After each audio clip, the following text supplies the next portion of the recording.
Hello everyone and welcome back to the YOS 5 live stream.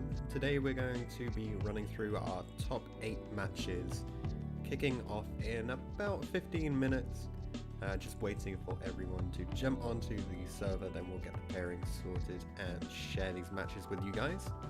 Up first on the commentary, looks like we're going to have Billy from Team Mambo and Ben from the Dillema YouTube channel. Remember, you can check out information on all of our casters by checking out their YouTube channels in the description of this live stream. And huge thanks to our sponsors Tier 0 Games and Cardmarket. You're going to see some messages up from them a little bit later, but you can get some discounts using the code YAZZY5. You'll get 5% off at tier0games.com. Great option given that they have some cool Black Friday deals going on as well, so a lot of savings to be made there. And if you're up for it, a little challenge going on between me and Tatsym.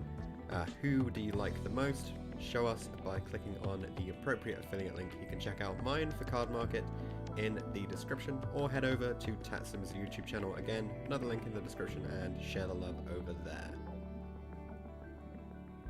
So as I say, about 15 or 14 minutes now until Top Cut is due to begin, and we'll try to grab the most interesting matches that we can for you. If we take a look at how we've gone through this event, we actually began with this YOS 5 round 1 breakdown, Eldritch variants being the most represented with 19%. About 3% is an individual deck, so that's like six Eldritch variants there. Then Dinosaur and Virtual World, very popular choices in recent weeks, highly likely to be next highest on the list, and indeed they are. Some cool stuff, Prankers popping up, Dragon Link really down in representation since people have, switched off that deck recently. And we got a bunch of other random stuff that made it into this event, and it's going to be interesting to see what the Top Cut breakdown is as we get onto that as well.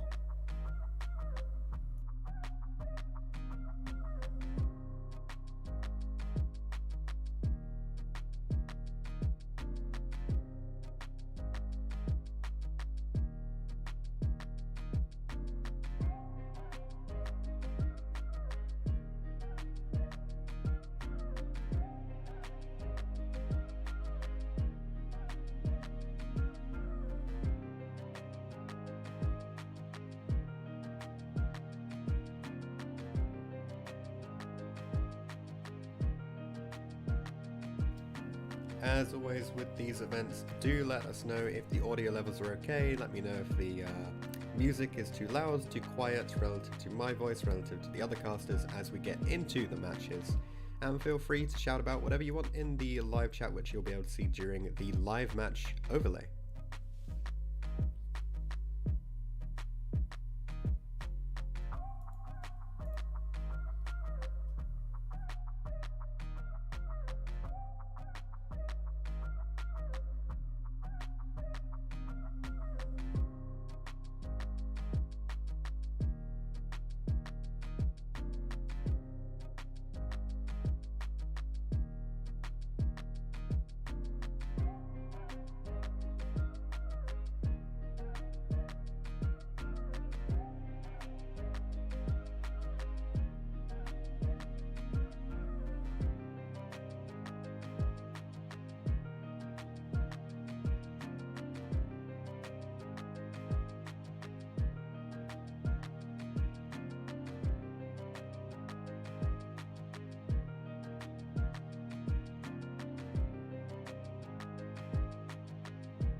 So just a few minutes before the pairings go up for top 8, and looking like about 7 minutes until the top 8 commentary will kick off. Let us know in the chat what you're excited to see. What do you think made it into Top Cut? Are there any players who you're keeping your eye on who you think might be able to win out from this event? Let us know and we'll keep you up to date.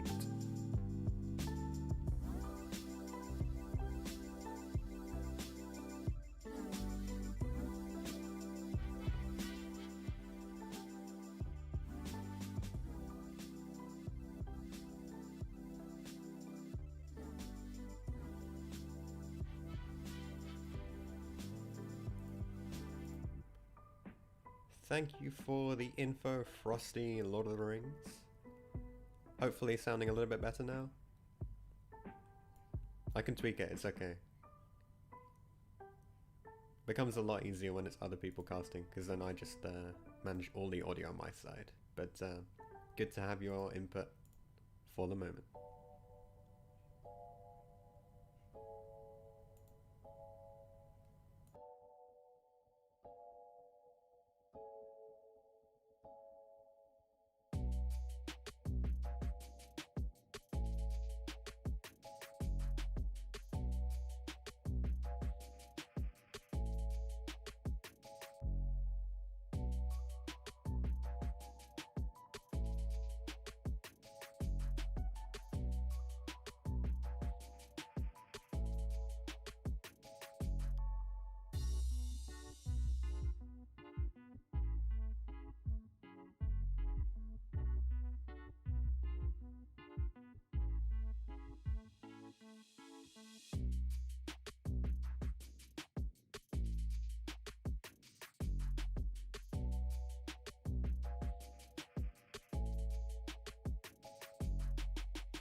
Let's bring you guys back that deck breakdown for the event. As I say, Eldritch dominating, 19%, Dinosaur, Virtual World following up. We had some Zodiac variants, some pure, some mixed, and then some Infinite Dragon Link, Prankids, and other. If we take a little bit more of a detailed look specifically at the Eldritch variant breakdown, we can see we had 2 Invoked Dogmatica, 2 Zodiac Dogmatica, 1 just like Eldritch with Dogmatica and nothing else, and then 1 Eldritch Shadow Invoke. So let's see if any of these have made it into Top Cut when we get some more information on that.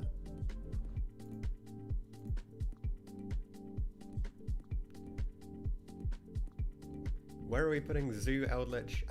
We're putting Zoo Eldritch under Eldritch because Eldritch is the primary engine in that deck most of the time. It takes up more of the spots, so you'll see it in that 19% there.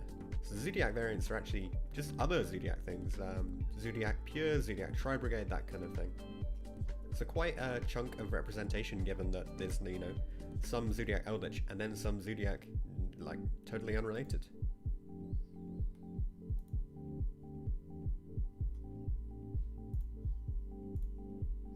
I'm going to see if we can pull up the top 8 pairings for you guys. I think that would be interesting.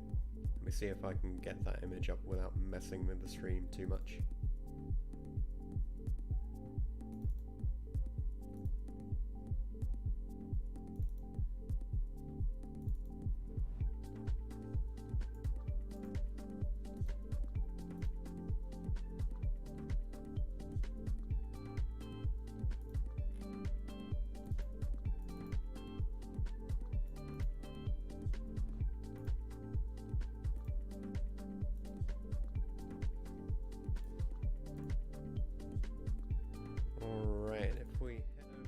should be able to see. Oh, it's tiny. Let me bring this up.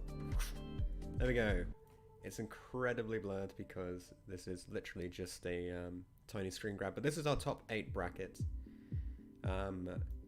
Nicholas versus Daniel, Stephen versus the other Daniel, Tristan versus Christian, and Connor versus Ben. Going to be interesting to see how this progresses. We'll get some more interesting graphically images on the way soon.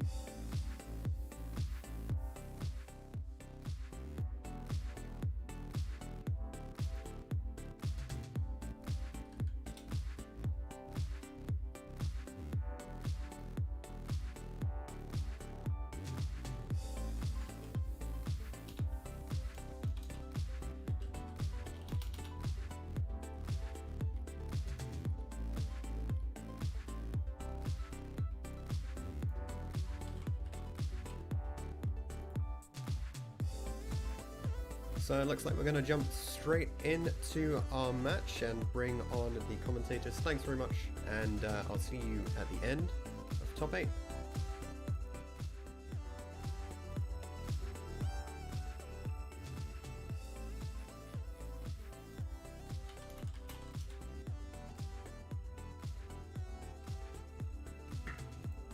Hello guys, and welcome to top 8 of the YOS 5.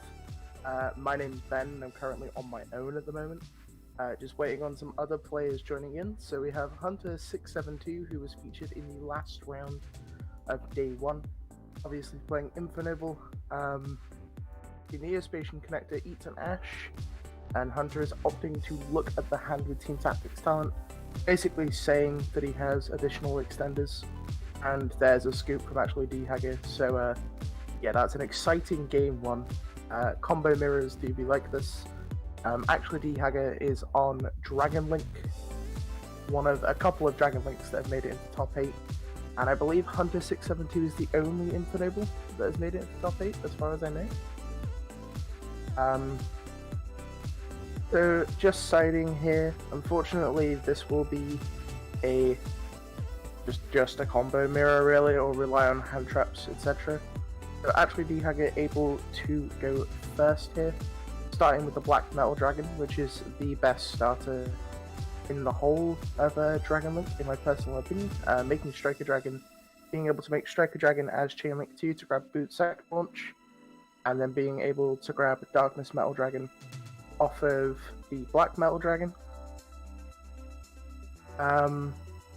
So relatively standard opening from our Dragon Link player here. Obviously it relies on a lot of, if Hunter has hand traps to be able to interact with the combo, you wouldn't be interacting until Romulus happens anyway. So we're just seeing what actually DHagger wants to do. Obviously he does have 2 Dragon Monsters in the form of Red MD and Darkness Metal Dragon if he wants to take that route. Obviously banishing the Striker and summoning back the Metal Dragon from Graveyard. So he does have that line, but there's also additional extenders like World Legacy Guard Dragon or White and Black Dragon as well, Chaos Space being another one. So there's lots of ways for actually DHagger to combo anyway.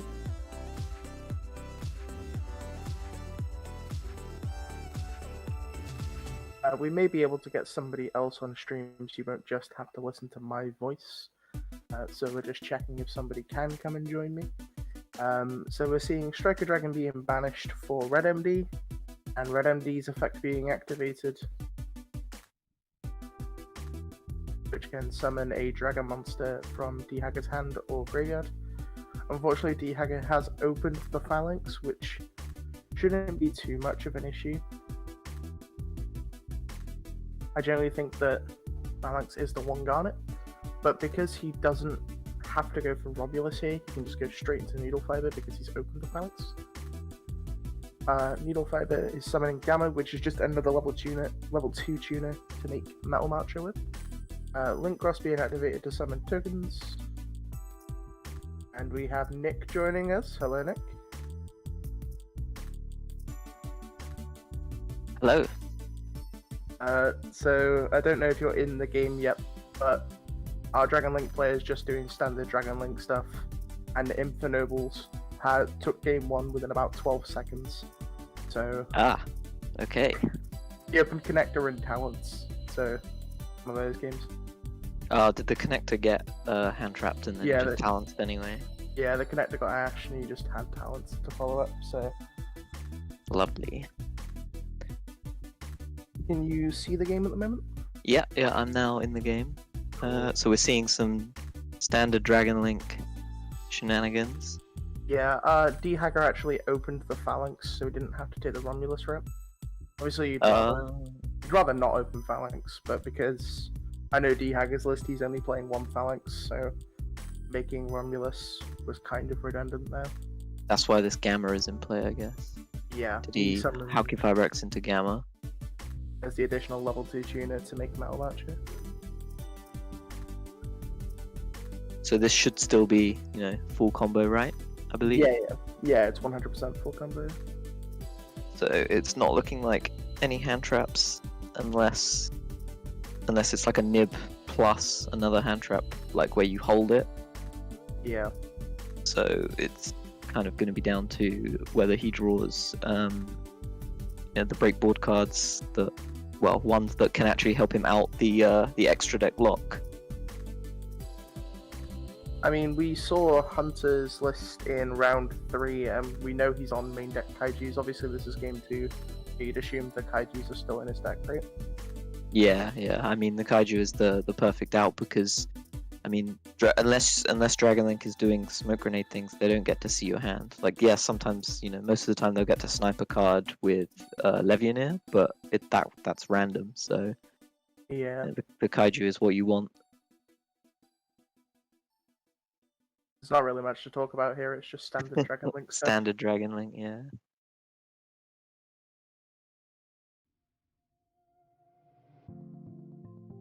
So Link Cross and the Lap Serpent being used. Oh, you just skipped like 4 steps because of lag, I think. So the Tracer popped the Link Cross to be able to summon Recharger. That's what happened there. And now we're just getting Union Carrier equipping the Buster to the Savage. So it's Spears, Savage, Herald plus Buster Luck.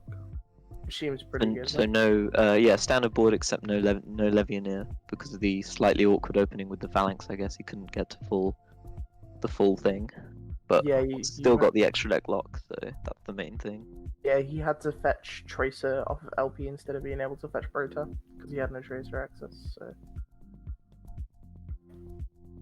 Ooh, opening Cult Wing with the and opening Dolphin as well. And Dolphin. I mean, Dolphin's not terrible because it's obviously one half of an Isolde. But, I mean, okay, it's over. Yeah, he obviously can't out the Buster Lock. Just trying to see if he, gains some information with that Dolphin. And then just pick up his cards, I guess. I mean, you might as well. Game 1 literally took about 30 seconds. So. Yeah, and you're going to get to go first game 3 and, hope to just full combo again. But that's the thing about these combo mirrors, right? Is a lot of the time it is just over turn 1. Yeah, you have to draw at least 2 hand traps to have an impact. If you're going down the hand trap route. And you have to against Infernoble, right? There's no against Infernoble, yeah. Against Infernoble, I think a lot of the cards like Dark Ruler, they don't do anything unless you're drawing like multiple copies.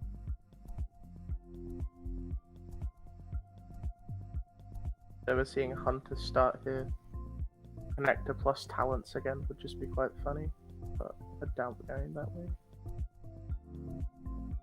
Oh, there's a red layer. Does he have Connector on top? The Exodia hand? No? Oh, Ogia. That's... If he gets him into Gearfried, that's pretty good.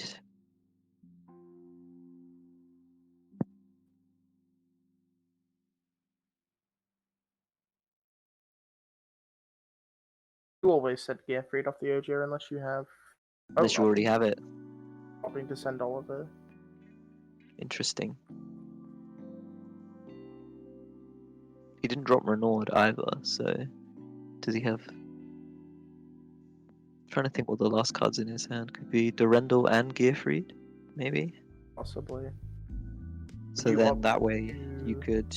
Well, if you've got Durandal and Gearfried, you've got the equip to summon the Gearfried, and then you add the Renaud anyway to get your Oliver for an additional tuner extender. Because you would add Renaud, yeah. Yeah, so we're opting to send it to. Yeah, Gemba standard line.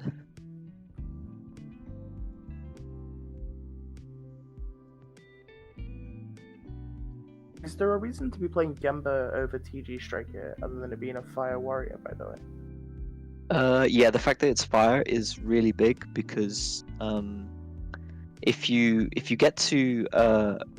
forced to use living fossil when pushing through hand traps, you can't reborn a level 2 tuner. So the other way to reborn a level 2 tuner is to use Durandal's other effect to summon a fire warrior from the grave. And then that can summon Gemba back, and then you can still make your Roland into Charles. Yeah, so Nibiru did get dropped. I'm confused as to why I didn't opt to summon the Gearfried before. So basically the way that the Infernoble combo works is it makes Herald before or Savage before Hauki Fibrax. Then the rest of the combo takes up 4 main monster zones. So some people tend to hold Gearfried until after the first hand trap. The problem with that is you get big punished, like we're seeing here, by if Nibiru is the first hand trap dropped. So basically, if he wanted to put Gearfried earlier, it would have cost him a Herald in the end board. So he would have traded Herald for Gearfried because of the space issues. But it looks like he's got Oliver anyway on top, so he's able to drop Gearfried after the Nibiru, have further protection, and then still Hauki Fibrax. So this is kind of crazy. So his hand was Heritage, Ogier, Red Light. That's kind of nice. From my limited knowledge of Infernoble, that seems like Exodia to me. It's one of the many Exodia combinations, yeah. Usually they involve Connector. Connector's such a powerful card, though. So we're just gonna see him go through the motions with like Power Tool Dragon. Yeah, this is still full combo through the Nibiru, and as I said, he's basically just traded.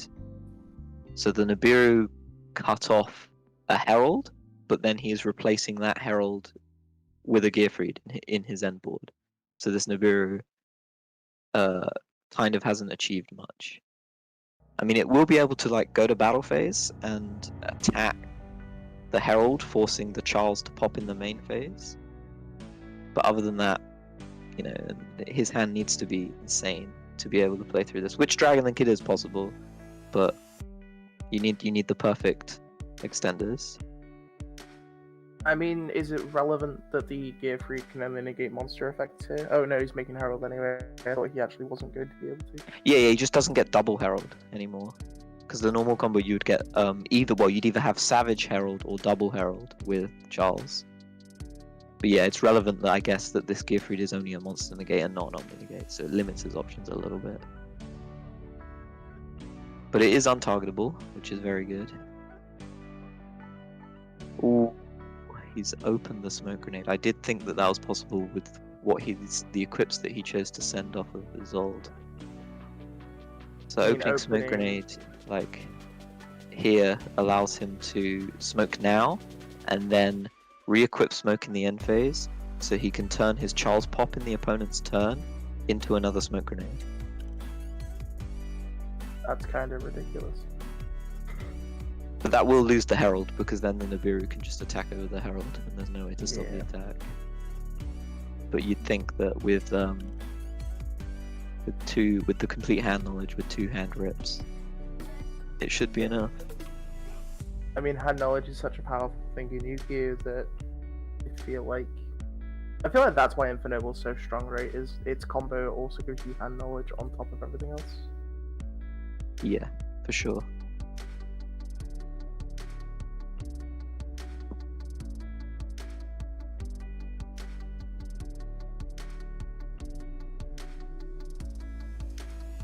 Yeah, he hadn't used the Ogier's Grave effect to re-equip, so now he can get his Charles will be be able to get his last Oliver out of the deck as well, and then so the Charles will be non-targetable and indestructible for card effects. Just the icing on the cake. Yeah, it kind of reminds me of like a slightly watered down sleeper, because it's only one pop and not two pops, which was always nice. That no matter how many times you got hand trapped in like Spiral, you would like your sort of like worst case end board would be, oh, at least I've got sleeper last resort to just sit on, and it's kind of similar. Watered down sleeper, that might be the best analogy I've heard. So his hand has to be pretty incredible here, right? Like top deck Dark Ruler no more seems like probably the only thing that does it. I think it really depends, because it depends if he chooses to use this Charles to smoke grenade again, or protect the Herald. The fact that this Nibiru is here threatening the Herald is quite big. The only other thing, it threatens to crash into Charles anyway, right? No, the Charles will be is currently at 35 from his own effect, and then Roland could boost to 4k. But yeah, so he's trying to go battle phase here to try and clear that Herald, and now he's going to use Roland to trigger his Charles. So he's equipping it to Gearfried, but it still triggers Charles, and then he's going to pop. Now, does he want to pop? Okay, yeah, he's going to pop Smoke Grenade, so he still will lose the Herald, which will mean that he's used all, but unless he has like a hand trap in hand as well. We know he has Connector in hand. I don't know if we know the other card in his hand. It might have been searched off his old, I can't remember. It's Red Layer. Red Layer, okay, yeah, so it means that his only interrupt left is the Gearfried. So Dragon Link will have 3 cards to play with, so you know, if your hand is good enough, you can do that through one negate. For sure.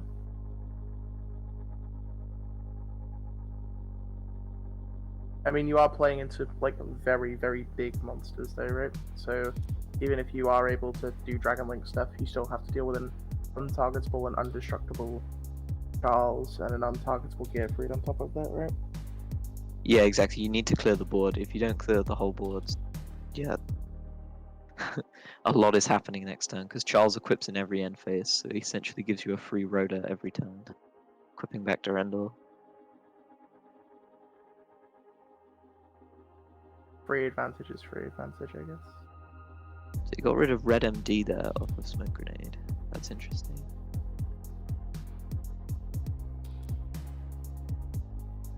Opting to normal summon Safer at first, just to be able to clear Herald and the Auroradon to stop a potential access code play. You could also crash into Gearfried, right? Because Gearfried's still 3k. Or is he bigger? No, he's bigger now. He chose to equip Roland to Gearfried so that both of his monsters are 35. I see. Yeah, he knew the Safer was there, so I'm guessing he could see the line of play that could potentially clear the Gearfried if he didn't equip the Roland to the Gearfried. 3500 is just really big. Yeah. Opting to crash Nibiru into Charles? Brotor, okay. This is in. See, look, now he's got the Gearfried negate, but then Safer is a 1-card combo, so he really needs to think about where he's going to use his negate here. Especially considering the Brotar doesn't discard for cost, so even if he does negate the Brotar, that card in hand is still going to be in Yeah. hand. I mean, the upside is he has used his normal summon, right? So Yeah, a really weird thing is when they open the Brotar, going second is actually really helpful for breaking the board because of the destruction with things like Charles. also something to note is Boot Sector will actually be able to summon from Graveyard after he searches it off of Striker Dragon because he discarded a recharger. Mm.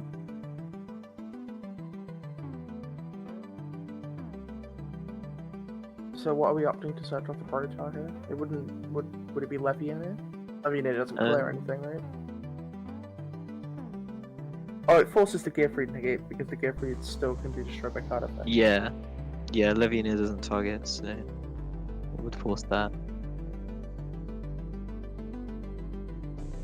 So the Levianeer or potentially Black Dragon, the other card I think of. Yeah, just more extenders to help push through. But I think if he goes for Levianeer, he's currently got a light and a dark in the grave, and then he just links off this Protar and just make a dragon. And he's got the materials.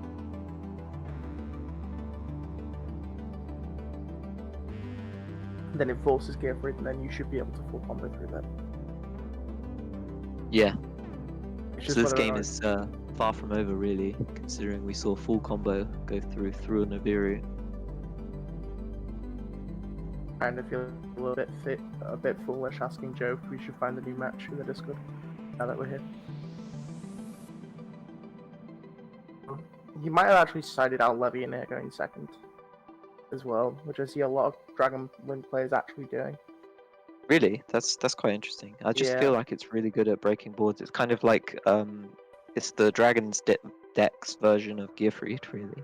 Like it doesn't like negate hand traps, but it's your big searchable boss monster that you can do under like an extra deck lock.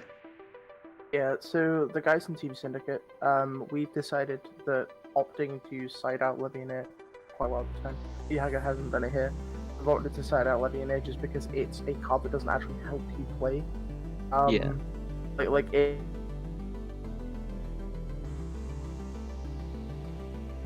If you only want to draw your Levianeer, and I know it's all variants and stuff, but it's just what we tend to have been doing recently.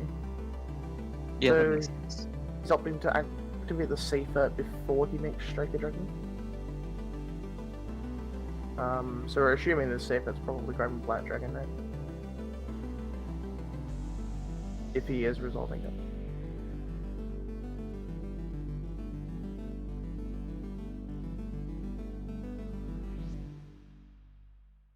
Yeah, it's really hard to say where you negate here with this Gearfried. See, you're the Infinable player here, so you have way more insight.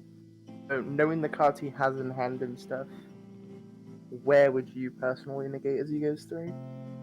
So I think I would have been tempted not to smoke grenade again. I would have been tempted to potentially protect my Herald. As strange as that sounds, just the extra negate from the Herald. Like if you can, maybe when he goes for if the Dragon Link player makes like a Link play that that isn't chain blocked, if you can like turn 2 cards into 1 card, trade your Herald for 2 cards equivalently, that's where you're going to win the game. Yeah. The question is, does Dragon Link have a way of clearing this Charles now that he's able to full combo? I mean, he can get up into Boral Sword, right? But he has no battle phase. Ah, yes, that's a good point. This is main phase 2. So unless he's playing access code to upgrade, don't see a route.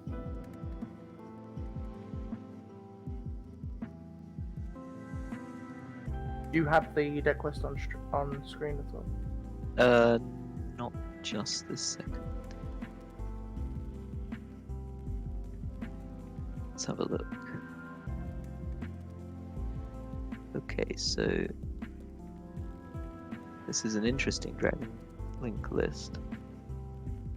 Because, so typically they have like 1 flex spot in the extra deck. Their extra deck is like 14 cards that you need.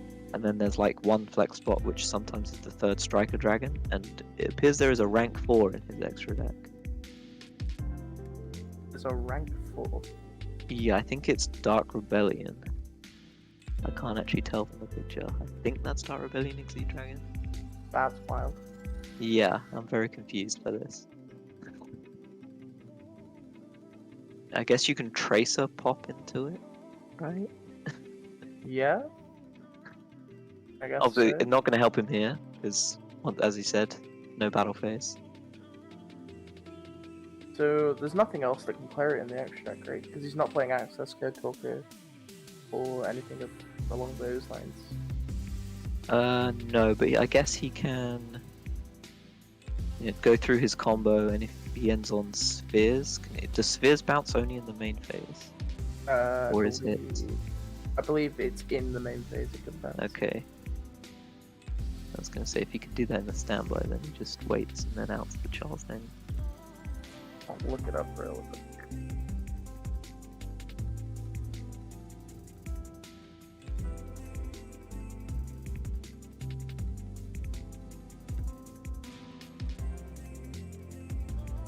It's just once during your opponent's turn, so it's not during the main phase. You can do it in the standby. Okay.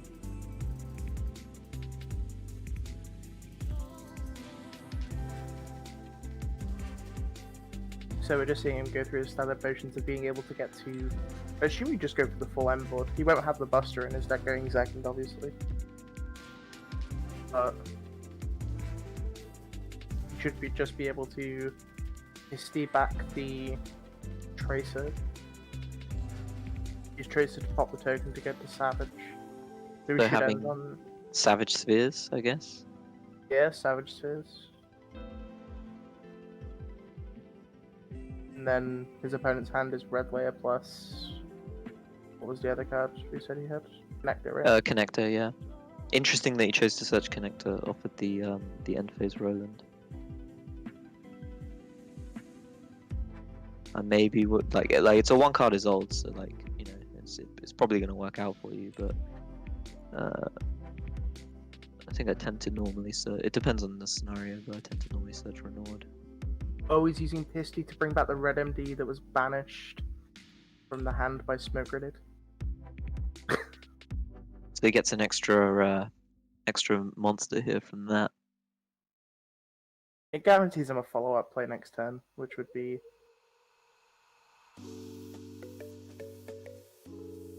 cool thing, right? If the red MD is able to stick, which it should be, going his opponent's card in hand.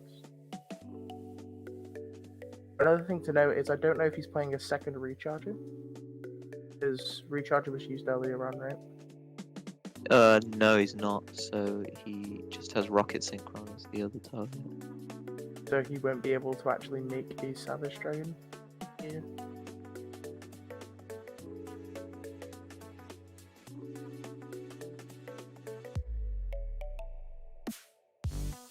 Okay, yeah, he's gonna. That's where the red MD is gonna come in. Then it's gonna be your Buster Lock target.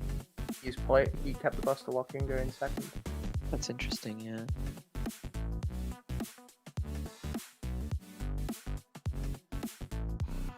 I mean, yeah, if he has it in, like I think that's game over. Like, your out is Gearfried and Gearfried is in the grave. And the thing is, like, if he'd have searched for Nord, he would be fine. Oh, he hasn't got the Buster Lock. Okay. That's unfortunate. The next level put a bad card going second in my deck. To be fair, Well, the thing is, it's not terrible because like it comes up in scenarios where you have to, because a lot of the time you are forced to use your battle phase to clear cards like Heralds. You're never killing your opponent. So like the best way to win the game after that is just floodgate them out of it. Yeah, it's also a Dark Dragon tuner, right? So it's not that bad to draw. As far as cards in today's metagame, being a Dark Dragon tuner does not sound like a bad thing. Yeah. I mean, he has a guaranteed White Dragon next turn after the Black Dragon inevitably dies at some point, and the Red MD's on 3800, which is quite difficult to beat over. Does he have a way of triggering the Charles Effector pop before the standby phase at all? No, because Roland is only during the main phase. So yeah, it's basically down to when he wants to use this spheres. We should Which I guess, see you kind of have to use it here. But then if he does, like, he's used his interrupt, like, and then he's got Connector and Red Layer, which should be enough to make access code Gearfried, I think.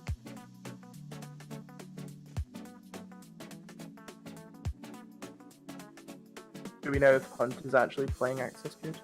I'd assume That so, is a good point. Well, as I said yesterday, yeah, sometimes you choose the access code, sometimes you choose a different card for a particular combo. Between access code and formula synchron usually, isn't it? No, formula is staple. You have to play formula. I think it's It's like access code, or maybe like Tatsunoko or Omega, or an interesting one is Crystron Quandax. Yeah. So he's opting to summon a Dolphin here. They opting like he had a choice and there was a different Neofaith in his deck. Yeah, just warriors do warrior things. Isolde about to go bro. Definitely has enough equipped spells left in deck to be able to resolve herself. Oh yeah, Living Fossil. Yeah, and does he have at least one more copy of Durendal, I think, in his deck? So he only needs to be able to send one. You just want to summon Renaud here, I think, and get back your Gearfried, Gearfried, right? probably, yeah.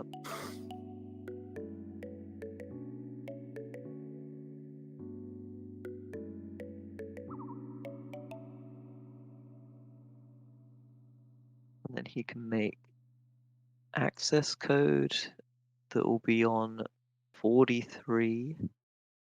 How many pops is he going to get? 1, 2, 3 attributes.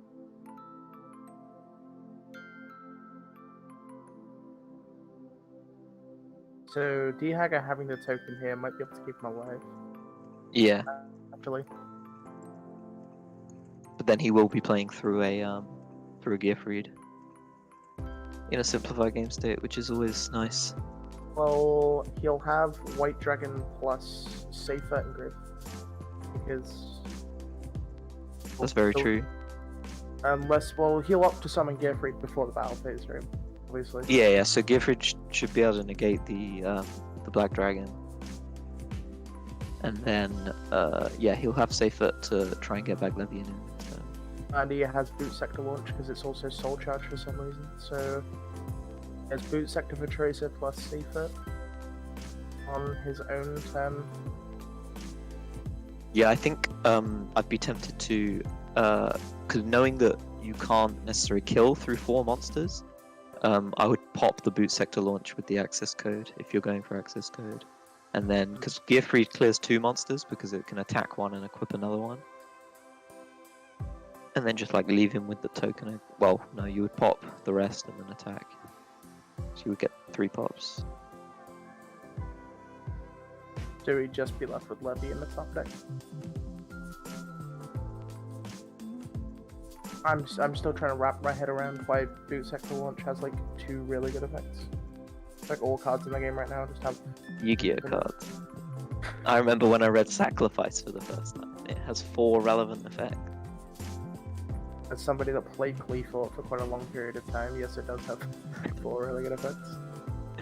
Kind of ashamed to say I played that deck at all, but I was playing. Oh like, yeah, I played it as well. Do you remember the Towers Turbo with triple into the void and stuff like that? Oh, I never played that version. I played it in when it was like Disco TK in the triangle format. Oh no, we played a version that was on triple trade in, triple into the void, just to turbo into towers as quickly as Yeah, possible. yeah, I remember seeing that. That was just so degenerate. Okay, so he managed to get an extra body on board. He had 5 Flint Ladies, so he could keep the red layer. So will this threaten get? I think that's then 8. He's able to OTK. 3 pops, red layer clears the last thing, and then access code is 43, and then Gearfried will be 35 if you equip Roland.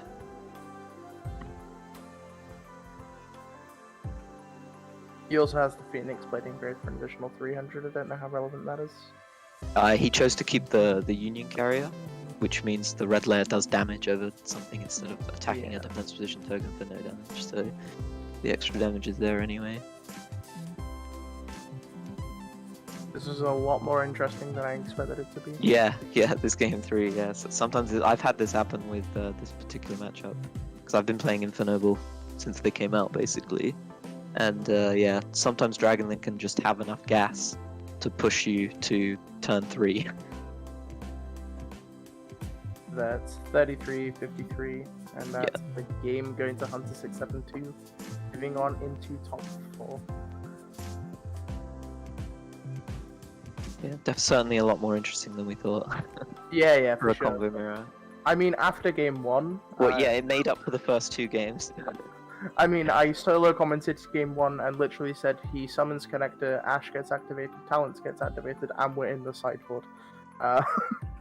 So that was literally how game one happened. Game two was just full Dragon Link combo, and then game three was a real game, which is quite exciting. So I think we're going to be able to bring up the top 8 breakdown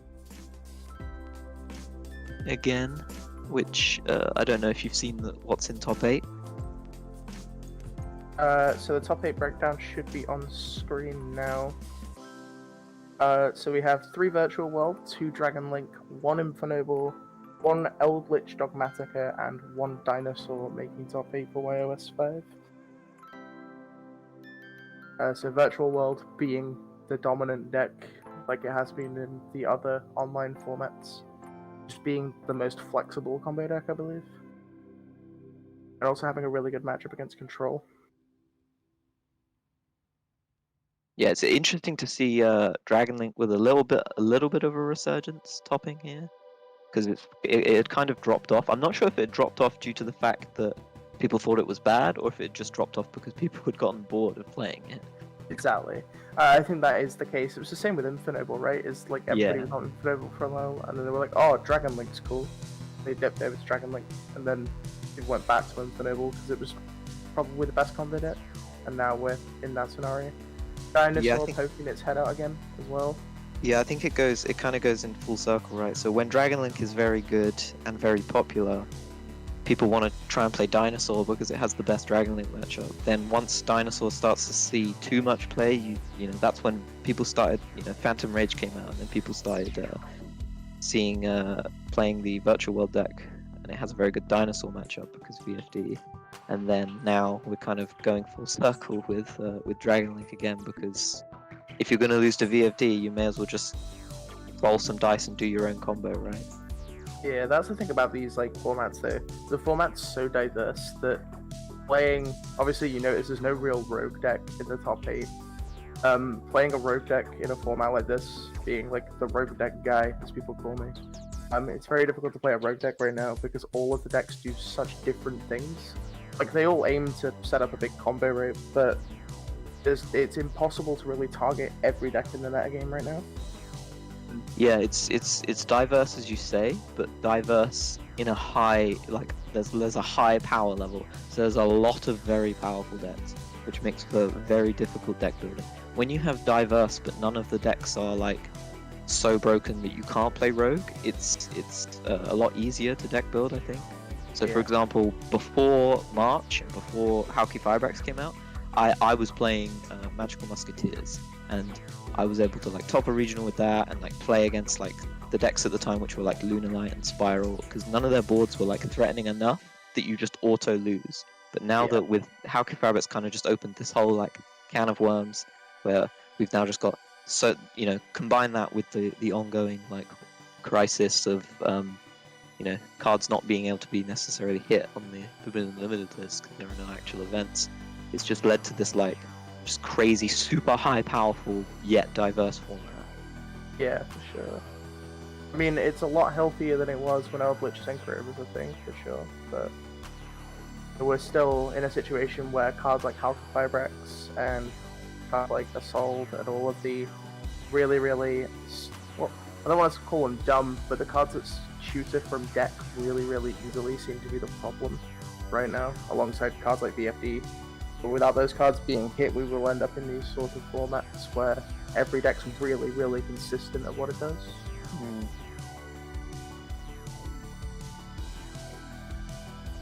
Also, Dragon Link had a 100% conversion rate. There were only 2 people playing it. There were only 2 people on Dragon Link. One of the 3 Infernoble made it. Strangely enough, no Zoo, which is something we should probably talk about. Yeah, I think that's just down to variance, really. I think as we see, there is an Eldritch Invoke Dogmatica deck, so that I think it could have been quite easily enough been a deck with a Zoo engine in there as the token control deck, kind of sneaking in there. But yeah, I think the Zoo cards are very good, but just people choosing to play the more combo based. It seems. So shall we end things off here and move into an ad break before everything kicks off in top 4? Yeah, I think that's a good plan. Nick will be back later, but this is the last showing from me. So thank you for listening to my voice for 4 rounds of commentary. I will see you all in round 4.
Hi again, everyone. So just a quick recap. We have finished the top 8 feature, and there's one more top 8 match currently going on between I think it's Stephen and Daniel. So we're just waiting for the verdict of that one before we get our top 4 matches set up and bring you the coverage of that incoming shortly.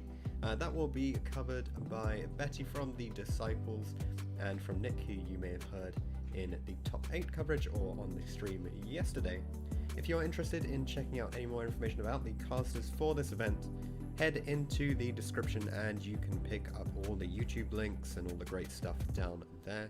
And another quick word about our sponsors. So thanks very much to Cardmarket for sponsoring this event, and thanks also to Tier 0 Games for sponsoring. If you head into the description, there's a link for each of them. With Tier 0, you can get 5% off if you use the discount code YAZZY5. You just have to sign in when you use that, add that onto their Black Friday deals for some extra goodness.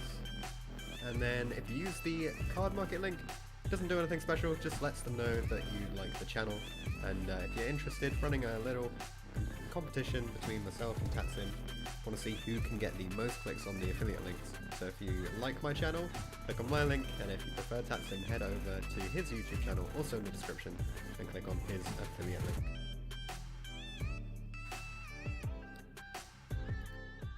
So we've shown it a few times, let's just quickly return to the top 8 breakdown. 3 Virtual World, 2 Dragon Link, 1 Infernoble, 1 Eldritch Invoked Dogmatica, 1 Dinosaur. Going to be interesting to see what the result is moving in to top 4. Will we see Virtual World taking home another online event victory, or with their 100% conversion rate, will these 2 Dragon Link players end up battling it out? Well, we're going to be seeing a lot more on what happens with this breakdown very shortly.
Okay guys, quick recap. So we are just about to head into top 4 kicking off.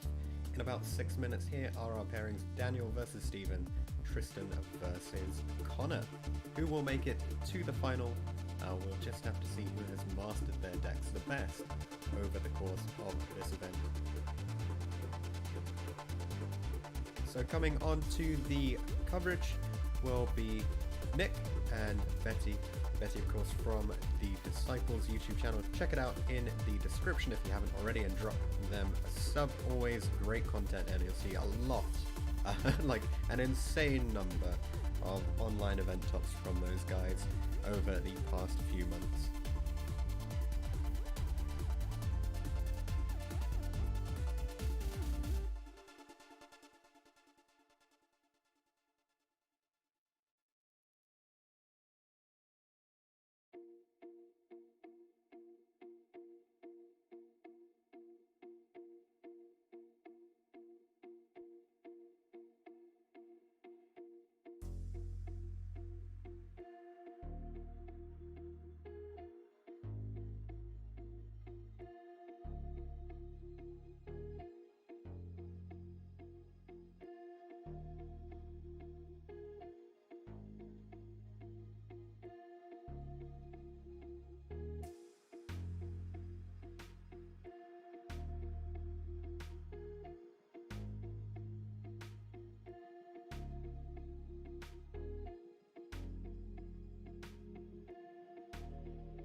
Hey you, do you like cards? Yeah. Do you like markets? What? Then you should check out Cardmarket. Cardmarket is Europe's biggest online platform for buying and selling cards from your fellow players. They've got everything from Pot of Greed to Dark Dragoon. Even Blue Eyes White Dragon? Yes. Just pick what you want in a wishlist and let the shopping wizard save you some cash. Oh boy, I can't wait to play my Blue Eyes deck. Don't. Please. You can also stick your own cards online to sell them and trade your cards across the globe. So what are you waiting for? Support the YuGiJoe channel and follow the link in the description to check out Cardmarket today.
Okay, guys. So, Alex and Nick again, and today we have Tristan Pugh versus Connor Kelly.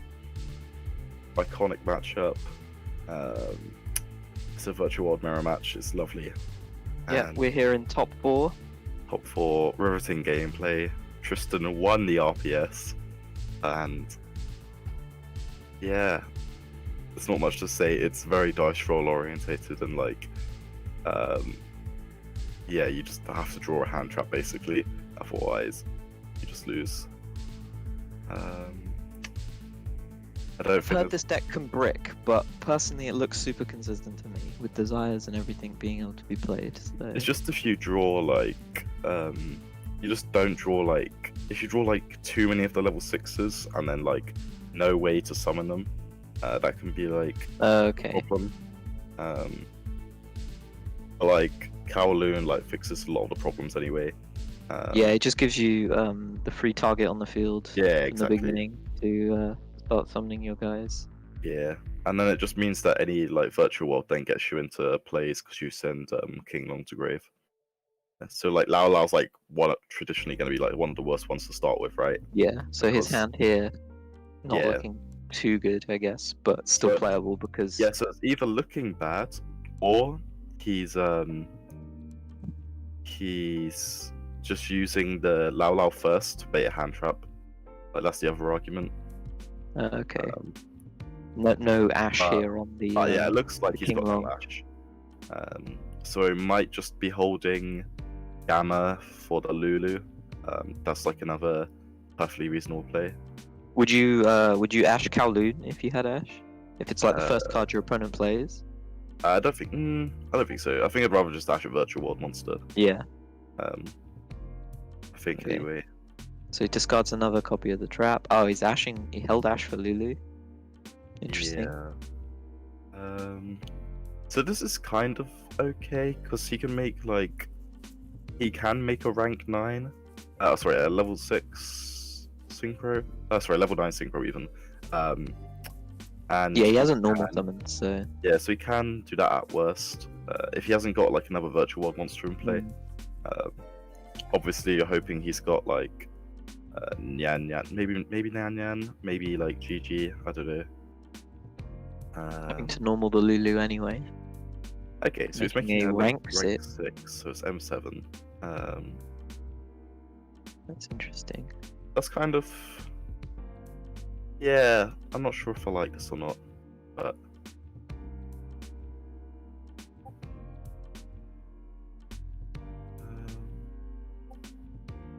Right, yeah, he can activate M7 because there is a monster in the graveyard. graveyard, so he can yeah. target either grave, yeah. and it targets after it detaches, obviously, so we can just add back. So he's just setting up for next turn. He clearly Yeah. doesn't have a way to get to VFD here. Yeah. He does end on 2 banished virtual world cards. Yeah, so his that means eight that's is- the is trap. at least live. Yeah. But what does that potentially tell you? What his other cards in hand are? Maybe hand traps. Maybe hand traps. Well, at this point, so you can kind of figure out that he hasn't got any other virtual worlds or any different virtual worlds, right? Yeah, maybe he opened multiple of the level 6. Yeah. Lao Lao. So, and then it also tells you he doesn't have desires or desires or talents. Or foolish goods. I guess. No, I think he's got. He could He have. might have foolish goods because he I could think you'd spent activate spell it, anyway. right? I think you'd activate it at this turn anyway, just to put the King Long in grave for next turn. And yeah, nice Okay. virtual world mirror. A bit of back and forth. Yeah. Rather Yeah. than just actually getting to the VFD. Yeah, so I think he's gonna probably stop the Lulu, unless he's drawn another name. Then he'll probably M7 add back the Lao Lao, and then that just keeps the fuel going, right? I like how the M7 gets put in the extra monster zone, and because this deck doesn't make links, it just Yeah. doesn't matter. It's just Yeah, a it just sick doesn't matter, monster it's just zone. funny. Yeah. Yeah, it's kind of crazy that this is one of the best decks, and it just doesn't play a single link monster. Yeah, that's in a world where we have Halqifibrax, Link Cross, Cherubini, Isolde, all these everything. Dragon Link stuff, like all these crazy Link monsters, and then there's a deck at the top of the game that plays 0 Link monsters. Exactly. Like it's crazy because like, so he's playing like, he's just playing like level 6 synchros, level 9 synchros, rank 3s and rank 6s and stuff, and it's just like, it's crazy to me. Like, It shows you how good a deck is when every single monster in the archetype is just an extender. yes, exactly. And But and they're all you know the Gazelle, biggest right? one of the big yeah they're all Gazelle, and one of the big advantages in this deck is you don't you get to play Desires because everything's at 3, and then Yes. you're not playing sort of brick cards like Infernoble has Colt Wing that it just doesn't want to draw, Yeah. and other cards. Dragon Link has cards you just don't want to draw. This deck obviously has cards you'd prefer to draw over other cards, but it's You just can draw anything and it's it's just kind of fine. streamlined. Yeah, it's Yeah. just streamlined engine cards with Desires. We haven't seen that kind of deck building for a while because of cards like Halqifibrax. Those cards just make you like deck build in a way where you're playing these cards you don't want to draw. I remember when Desires came out in 2016, there were so many decks that would just built in a way where you would just streamline your deck with 3 Desires. Anyway, so we see the game ending here. Connor admitting defeat. I'm guessing he just didn't have any real Yeah, way so to I interact. don't think. Yeah, so I'm assuming that like he just didn't have Nibiru because I don't think any other hand trap matters at that point. Because like Lulu's resolved, right? Like, and once Yeah. Lulu resolves, like it's probably just game over at that point. Yeah, if he had another Ash, he would have just Ashed the Lulu again. Yeah, and then- exactly. So assume Connor's gonna go first. Tristan's and, just you gonna know. slide hand traps in and hope he draws a combination of 1 to 2 of them. So, which hand traps do you think are really the most effective against this deck? So like Ash and Gamma are like good, right? Because they just like stop them like starting. Yeah. So we're gonna see if he's got a hand trap. He doesn't have Ash or Gamma here, realistically. But the problem with those 2 cards is that like they just like don't do enough if your opponent's hand is good, right? So like Lancia's like in theory it's good because it means they can't set up fodder for the trap. But a lot of the time you can also just like if you just have like too many virtual world monsters, it doesn't matter and you just still make VFD anyway and you lose. Would you? So if you're already siding Lancia for the Dino, Yeah, I think I probably would. I think you just put it in, right? Yeah, exactly. And also, it's one of those cards like you shotgun it straight away because of Desires. Yes. Yes, yeah, I think so. But I think Nibiru is like the biggest one because if so for example like this hand, if Connor doesn't like play around Nibiru, if he doesn't put like a level 9 in the graveyard before Nibiru can like resolve or can activate even, it means he can't make VFD, which is like just really important for Tristan, I think.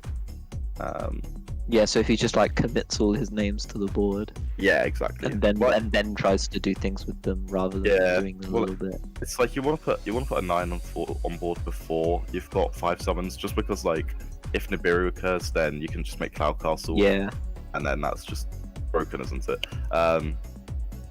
So Okay, he's going for the Zolkin play. It's not something we see often. yeah, so Tristan played the Zolkin build for the LCS, I believe.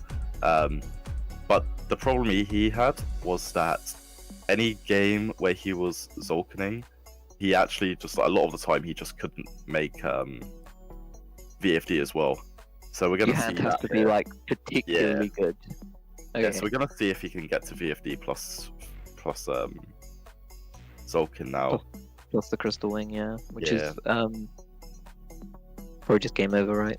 Yeah, so he's gonna have like I don't even know what he's got. His only like names are Lao Lao, Nyan, and I can't remember. I don't think he used GG, right? So he's got Lao Lao anyway. Did he normal summon GG? Yeah, I think he normal summoned GG. Okay. But so Lao Lao can summon here, but I guess he's got the Nyan Nyan to bring back. Okay, that makes a lot more sense now. But even then, I don't think he can actually make VFD as well because he's already used the trap. And I'm assuming it's once per turn. And I think he's gonna realize that he can't. Maybe I'm wrong here. I don't know. But yeah. So he's just gonna get a draw. I think he used all of his effects now. Yeah, so he's used all 5. He hasn't used GG yet, but he's got 2 GG engraved, so like I'd assume he can't get to it, right?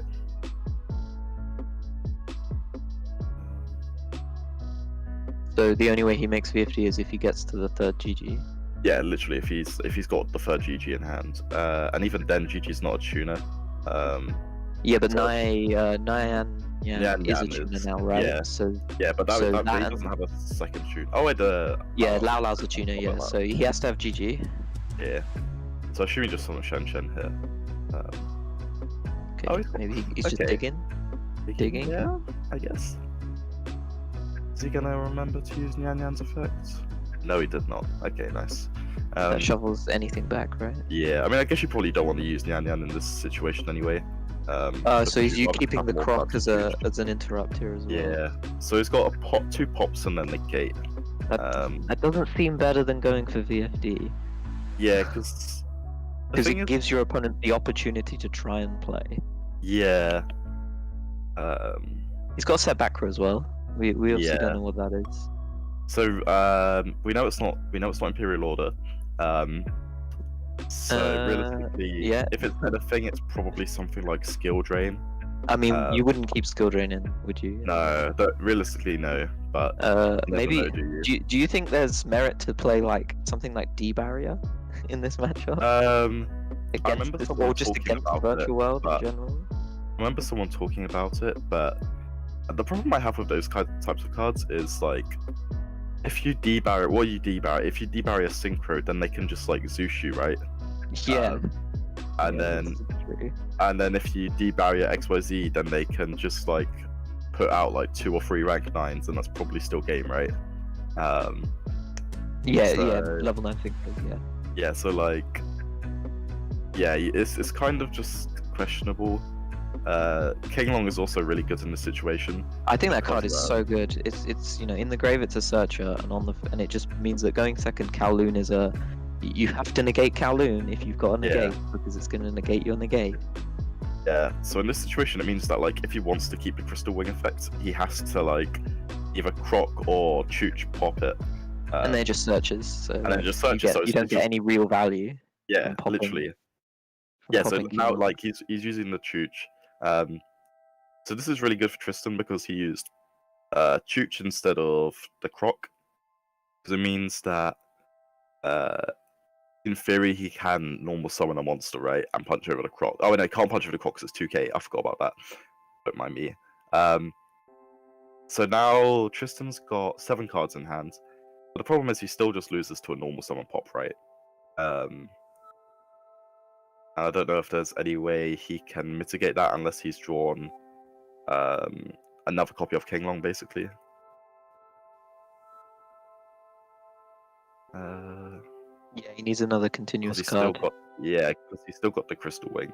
So if he goes normal summon at level 3, then he can Nyan Nyan bring itself back, which is quite nice. But realistically, Connor Kelly should negate that, which he didn't. Okay, because now he's just got 2 pops, 2 targets on field. Yeah, So you if his want to. hand- So you're saying you would Crystal Wing the Niang Grave effect and then Yeah, pop the normal summon? yeah, probably just popped normal summon And when just, when yeah, he just uses keep it. just stopping from having a virtual world. Yeah, so, on the like, field. In theory, it shouldn't matter too much, because unless he's got 3 virtual worlds in hand. If he's got 3 virtual worlds in hand, then it's a bit awkward. So like now he's gonna like GG effects, then you probably just like Croc pop whatever GG was targeting, right? And then he can reveal another virtual world, and then you just Crystal Wing negate. But then if he's got the 3rd virtual world, that's where you probably just lose, right? Yeah.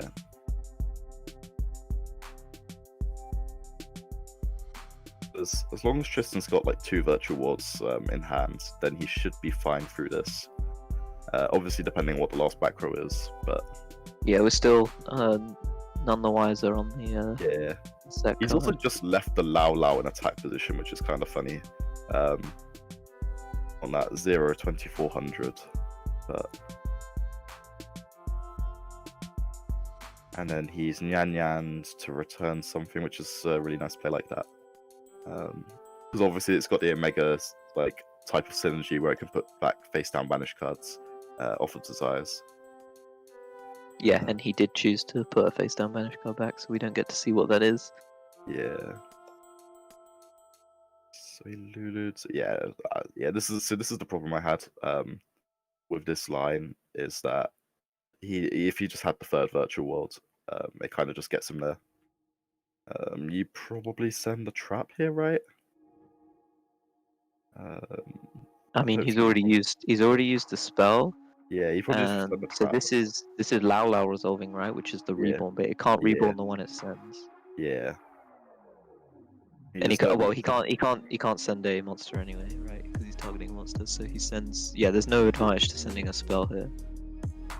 Oh, apparently not. Apparently we're wrong. Apparently we're wrong. Yeah, so I was gonna assume he would have gone just to Zeus him for like infinity, but Yeah, maybe he's playing maybe around. do that. Yeah. I mean, I guess the Charge Warrior is really nice because he gives him another draw, right? But Is he trying to play around like, I don't know, impermanence or something I don't random know, set, yeah. like something that you feel maybe shouldn't be there. yeah. So EM7s, he probably M7 adds back the Lulu, right? For next turn, and then you just like the Zeus. Did he resolve GG this turn? Does he get? an No, attack? he did No, GG. didn't, no. So GG was the normal summon, and now he just Zeus's, and that should probably just be the end of the game. Yeah, Wind Twister. Okay, interesting. yeah. So now like this is just like nearly unwinnable for Cornichelli, right? Unless he top decks desires. Yeah, the deck needs 2 cards to be able to play. Yeah, and that doesn't even matter because he's still got the trap access. Yeah, there we go. It's over. So yeah, I don't think it was correct to do the like.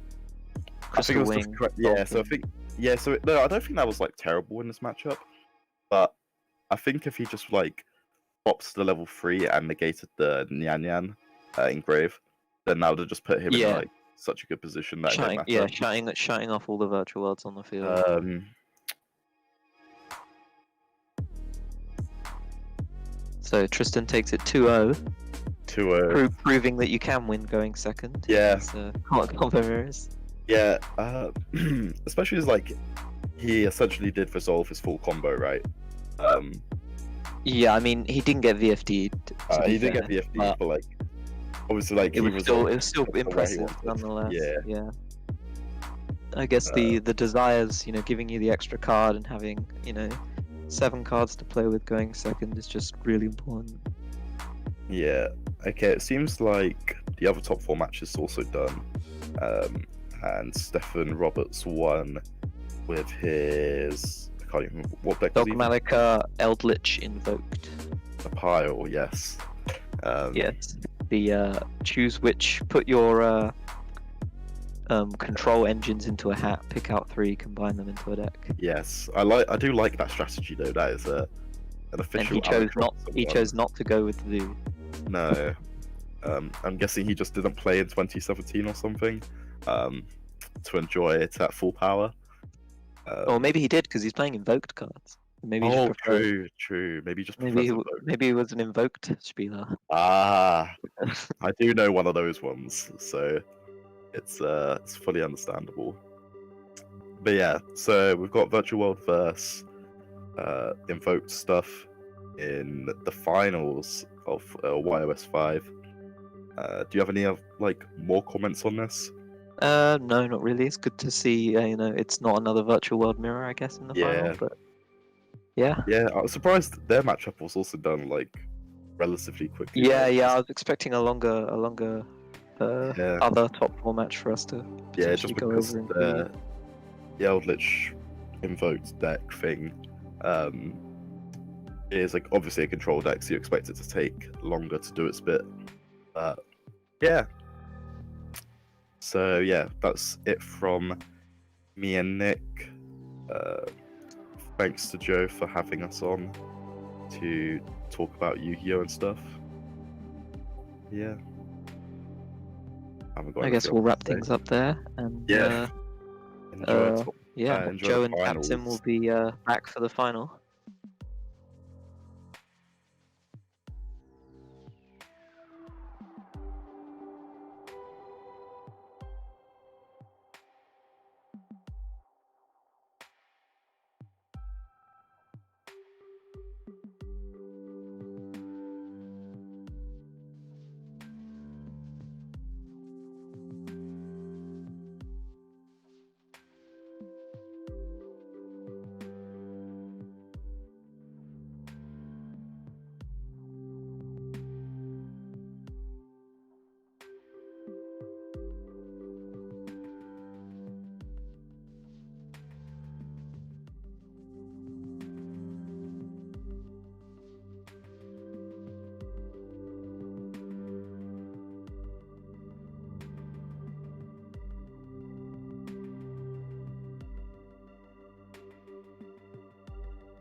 Welcome back, guys, to the YOS 5 live stream. We're just about to kick off the finals. As you can see, they will be between Stephen Roberts and Tristan Pugh. And for this round, I'm going to be joined by Tatsym, back on the commentary again. Yo, what's up, guys? I'm back. With a better mic, I hope. Yeah, it sounds a lot better. Oh my god, thank god. If you guys were around for the commentary yesterday, we had a little bit of an issue with the first couple of rounds, but it sounds like we're back to it. And as Owen's saying in the chat, Bobes boys, back in the finals. Let's go. They should be I'm excited. Should be kicking off in 2 minutes. And 2 minutes. Yeah, in 2 minutes, 15:25 in UK, 16:25 Central European time, I believe. I'm excited. 2 very cool decks. Yeah, it's gonna be cool. I hope they both know. And I think, like, if you're Steven, I think you probably know Tristan's playing at this point. They should have probably figured that out, right? With each Yeah. other. But I don't know about the other way around. That's the Then I wanted to talk about it, but then I guess I'll keep it as a secret for the surprise factor. But yeah, I'm excited. It's going to be good. And we've seen quite a variety from our top bracket. 3 Virtual World, 2 Dragon Link, 1 Infernoble, 1 Eldritch Dogmatic, and 1 Dinosaur. Interesting to see both Dragon Link players making it into Top Cut. Yeah, that was a bit wild. 100% It's, conversion rate there. It's such a weird meta, I think, because I don't believe or think that Virtual World deserves to have a place where it is right now. Because I honestly don't think the deck is like as good as a deck like Infernoble or Dragon Link. So it's really weird to see like it's being represented so much, and because 100% conversion rate for Dragon Link, that's insane. But that's, in my opinion, like honestly, exactly what the deck deserves. Yeah. Like really. I mean, it's gone from like being the absolute, this is the best choice of a tier 1 deck for a long time. Yeah. To sort of people just shunning it because it had a pretty poor dinosaur matchup. Yeah, or maybe they just don't want to play it anymore, I guess. Yeah, it could be that too. But then Virtual World made the like Dino matchup absolutely free, right? Most of the time, you just auto win by playing Virtual World versus Dino. Exactly. Are they playing already? Yes, yeah, they are playing. All right. Let me I grab am the there. names for you. Are you in the match? Yeah. Oh, perfect. Okay.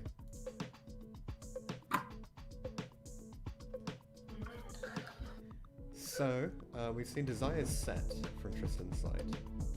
That's interesting. not For Virtual World. That is interesting. Maybe he just can't put any... I mean, no, okay. So, he had... Oh, I don't know. What? Oh, Lord. Yeah. So I'm thinking either he knows Steven's playing a slower deck because it's got Eldritch in it.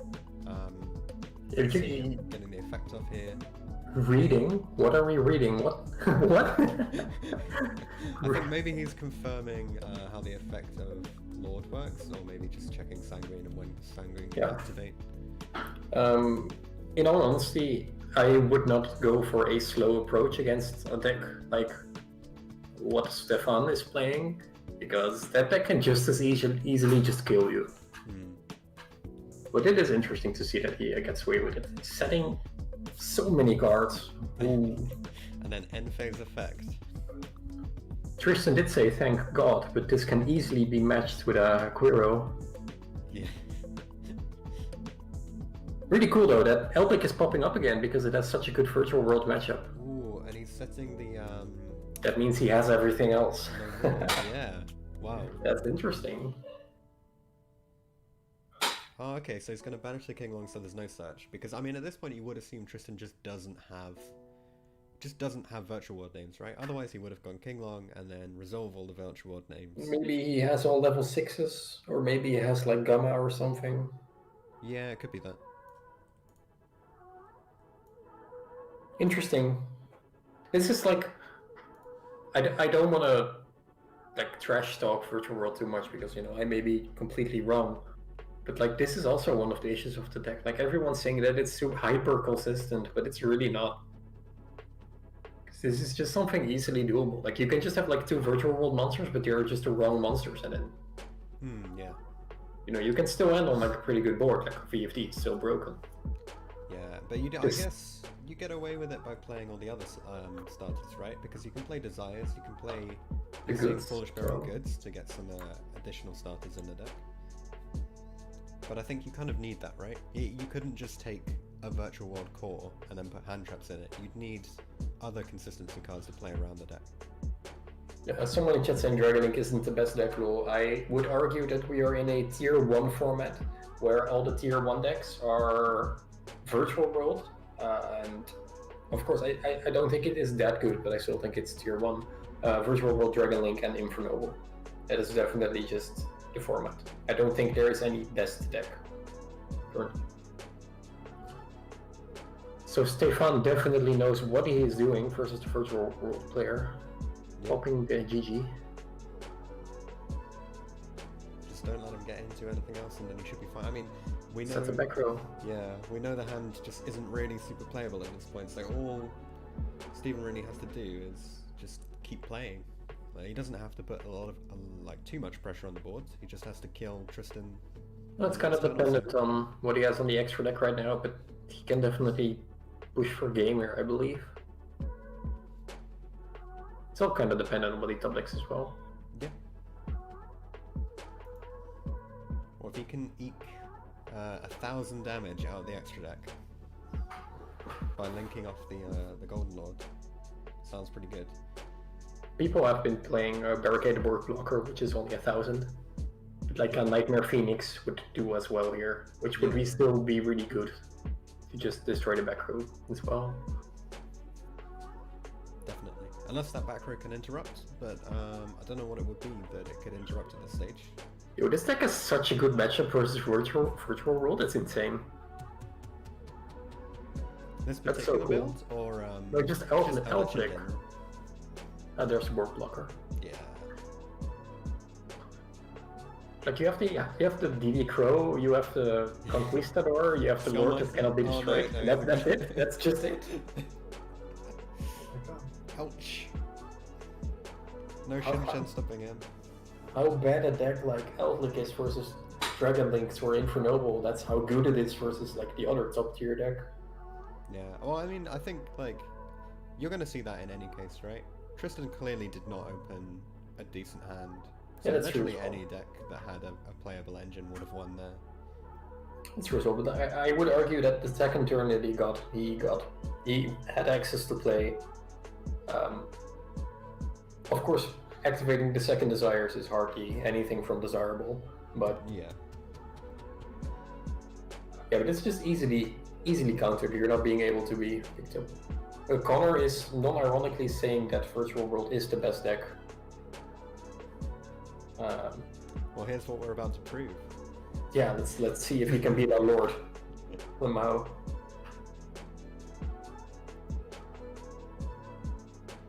Desires resolves.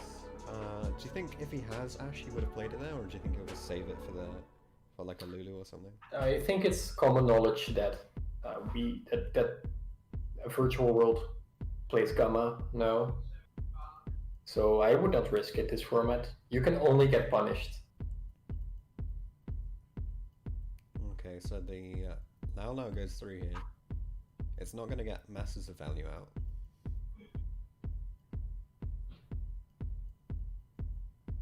And then Ashing the Spell Engrave is also pretty good. He did have to use the Lao Lao already, yeah. meaning he will not get the full potential value out of that. Looks like Tristan's hand are just not that good for the finals. Yeah, it's rough. But he's in a good position right now. I'm gonna take a look at the deck list real quick, because I am really interested to see what Stefan is playing.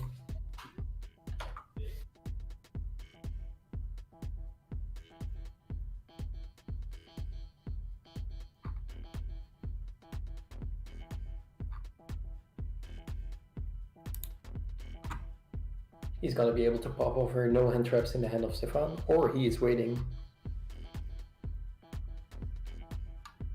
Could be holding stuff, but it's so hard to justify it. I mean, we heard in the previous round we heard Nick and Bessie discussing that maybe you just like throw the hand traps at it early.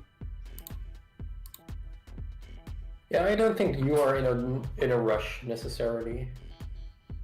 Stefan's deck is looking so spicy. Oh my god. Hopefully we can see a bit more of it beyond just Eldritch, but otherwise I'm sure he'll be happy to chat about it at some point. This is exactly how I would build this deck. I love this man. It's perfect. Oh my god. Yeah, this looks so solid. Yeah. Yeah, this is what I meant. You could just wait. You are not in a rush at all. Yeah, and Lao Lao's already gone through. Is there any way to to get into a play? I mean, he only has the Lily from this point on. Yeah. If he still has a Lily, imagine he's still in a really rough spot. Imagine Is he Monster someone else Reborn, Lily. Yeah, I don't think he's playing Monster Reborn. I mean, that would be it, right? Surely.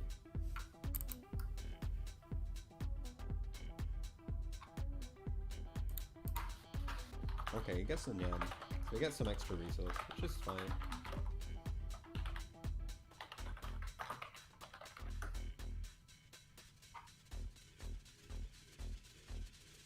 A lot of people have been saying that because Virtual World has so many effects that are so similar, it's the kind of deck that you can sort of shove together and then like it will just sort of carry you through a lot of scenarios. Because like the fact that all the monsters do basically the same first bit means that it's a lot easier to get to grips with, and because you kind of get rewarded even if you make some mistakes in your initial you will combo. always get there eventually. Yeah, exactly. This It's is just- one of the very good examples of easy to learn, hard to master. Yes, yeah, absolutely. It's like it's so dependent on the player. Like if just a random guy plays it, it's probably just a buy. But if like a good player plays it and you're like, okay, I guess I have 0% chance of winning this match. But I believe that Tristan is very capable with the deck, of course. The Lord again. Lord Forties are We strong. needed some way to out that giant token. Yeah, that's not difficult for this deck. Luckily.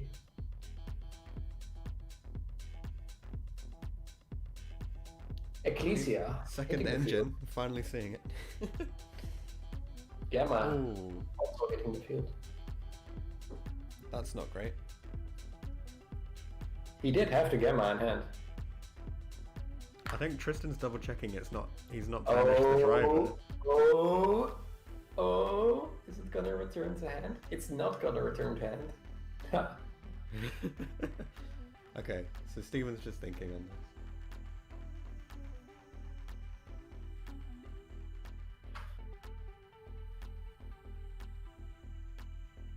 I don't know. I'm wondering what's. Oh, it's an Ash. I swear, every time you're on commentary, Ash is a good card. Ash has been proving to be insane every time that we were on, at least. Yeah, exactly.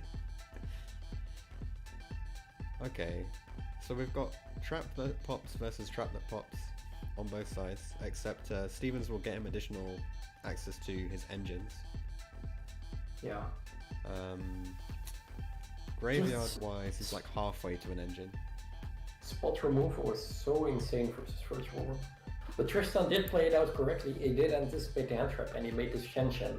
Just a good call because now the Shen Shen can return Yeah. to the field every turn, which is an insane card versus Eldritch.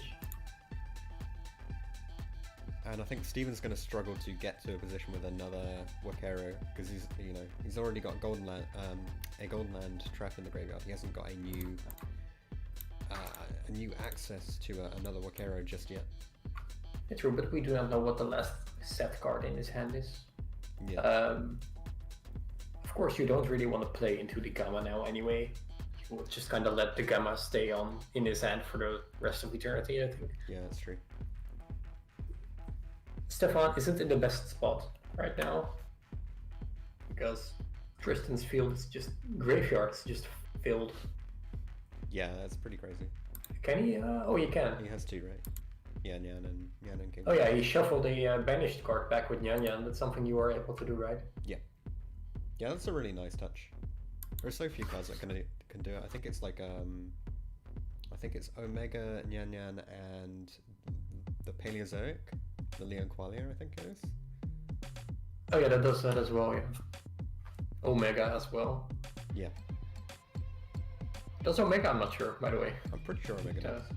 Don't hold me accountable. I'll have to double check, but yeah. Okay, so Sanguine, Punishment, Unknown. One card in hand. What could it be? Could it be another Ash? Possibly. The biggest bait would be if he set a different card and held the Punishment in hand.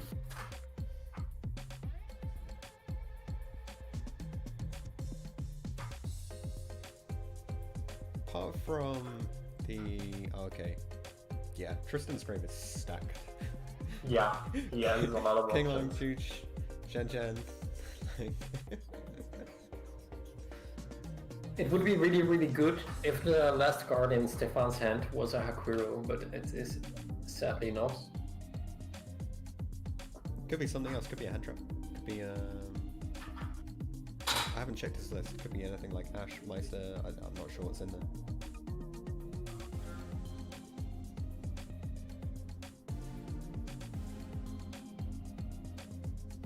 No response to the Shen, so we know for absolute certain he didn't keep punishment in hand and set Wakero. Oh my god, why would you even? It's such a bad mind game. It would be a greedy bait. It's fun. Okay. Shen out, King Long going on. This duel is far from over, but Tristan is looking particularly good. Yeah. But Tristan does win, we still have a final game. Yeah, that's true. It's not yet over. And we still haven't seen one of the archetypes in Stefan's deck, so... We'll see if it comes out.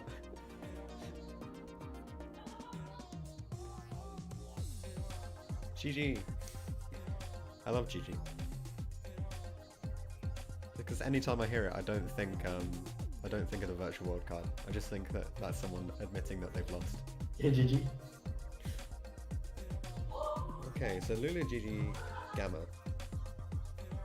Steven now has near perfect knowledge of all Tristan's cards.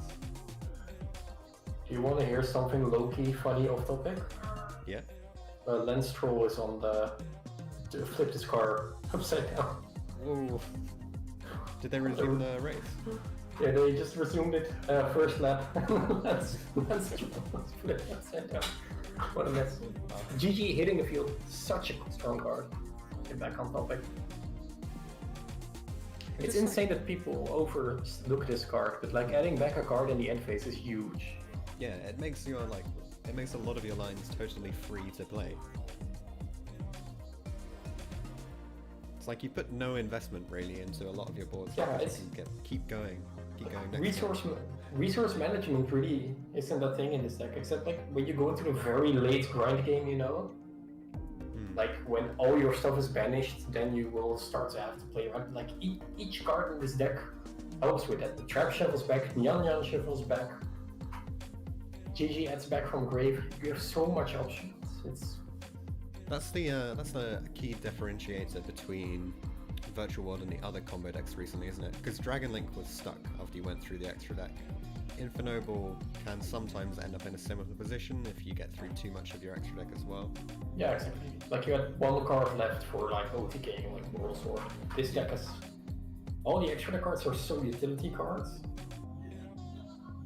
So Coral Dragon attempting to pop the Unknown Trap. We're pretty sure that one isn't punishment.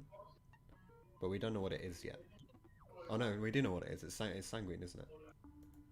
Yeah, it's Sanguine. Yeah, it's Sanguine. The Sanguine punishment. I mean, is there literally any reason not to chain it? Has he got another special summon? He might have a... Is that the Sanguine? Yeah. So he might have a Nibiru in So hand.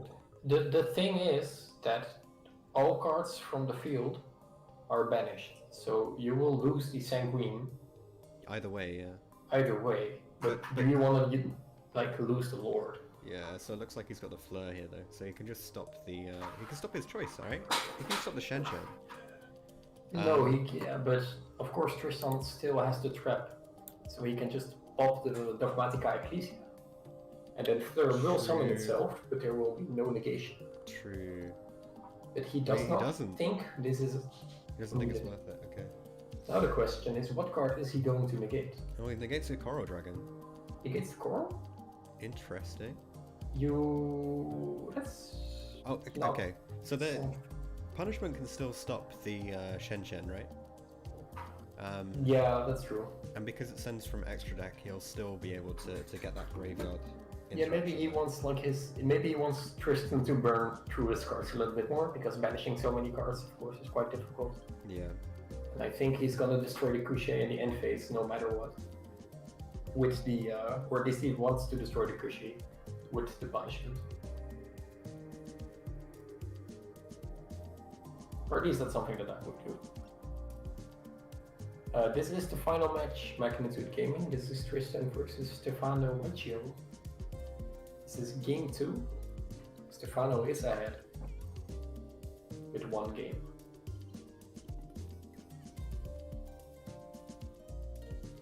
Just if you want the player names, this is Stephen Roberts versus Tristan Pugh. Magnitude, because I know you use the you're collecting player stats, so that's the information for you guys.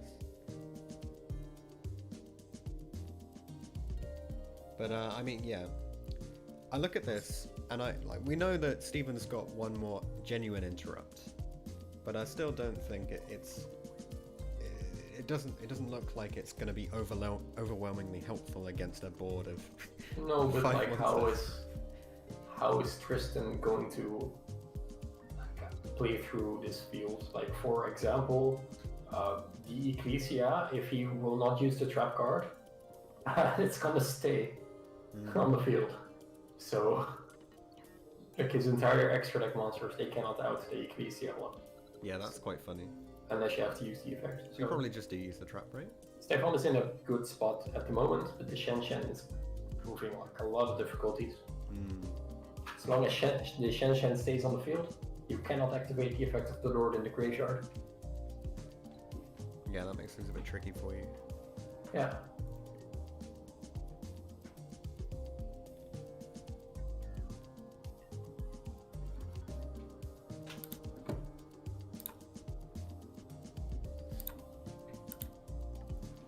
The thing that I think will be one of the most important things about this particular duel is how Tristan ends this turn. Like, Yeah. how many resources he still has in graveyard, how many he still has in deck. Because it could be that one of the cards that is banished by Desires is the 3rd Couché. So that means that if he loses this Couché, it's going to be rather difficult to recycle every turn. Okay, so it's going for the mech. I'm gonna hit something. He wants to destroy a card. This is a lot of damage on the field currently. Has Tristan Yes. used Nyan effect yet? I don't think this turn he's had a Nyan banished. He has, yeah, he has. He didn't he? No, I don't think this turn, right? Because he started this turn with nothing on board. Okay, So he's put. that makes sense. He's only had 1 Nyan and he's gone through. No, I believe he did. I believe he did. On which Or- effect? I think they've just checked the logs. Or maybe I'm just mind boggled by the 9-card Desire banish. Yeah, I think that's it. Yeah, I think he's good.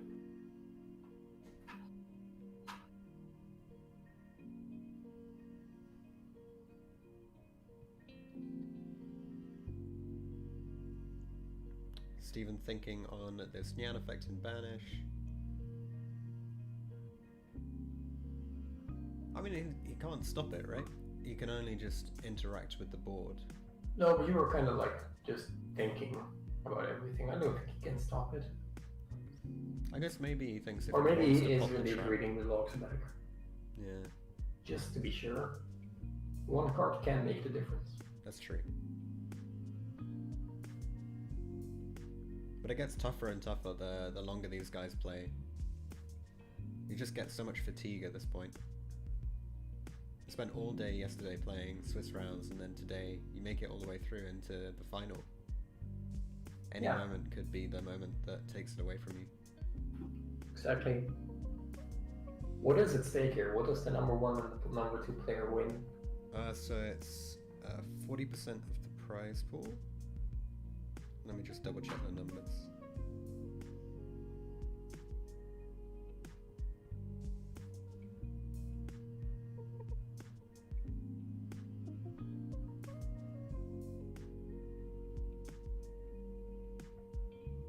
So first place is walking away with £168. Nice. Second gets 84. So you're doubling your cash by It's winning quite a difference, yeah. by winning the final. Yeah. Most players will be going home with profit though, that's nice to see. Yeah, everyone who made it into top cut walks away with it with a bit extra, which is nice. And we've still been able to set aside money to pay for the judges for this event as well, because obviously these guys, you know, they're putting in a lot of time from their busy days, and it's just so great that they're able to give us some of that back. Shout out to the judge team doing God's work. Activating the punishment on the Nyan Nyan is quite interesting, but he destroyed the Nyan Nyan with the couche. He doesn't want. This feels weird to me. You don't want to, like, why not hit the Shen? Surely Shen is like the big problem here. Well, at this point, it's, yeah, I don't know actually. Like, you know, like Stefan knows that he's not dead, but then again, why wouldn't you just? Maybe he wanted to send a, because of course the attack of the Shen is 28. Yeah. So maybe he wanted to have a graveyard effect after resolving the punishment. Yeah, well, I was thinking you would send the Intus and hit the Shen.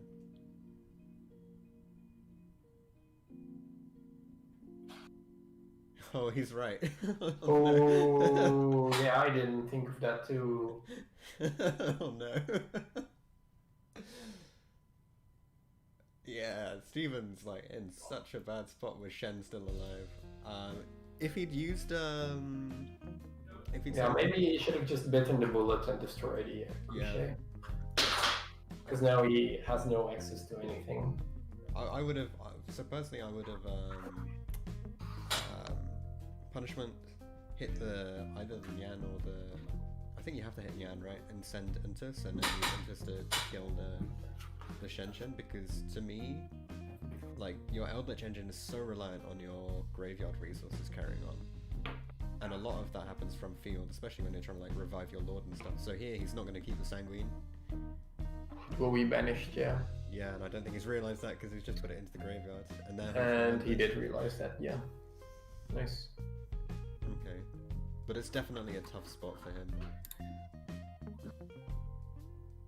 He can't kill the Shen because the Golden Lord's too weak here. There are two, yeah, there's more than two banished virtual worlds if Tristan wants to use the trap.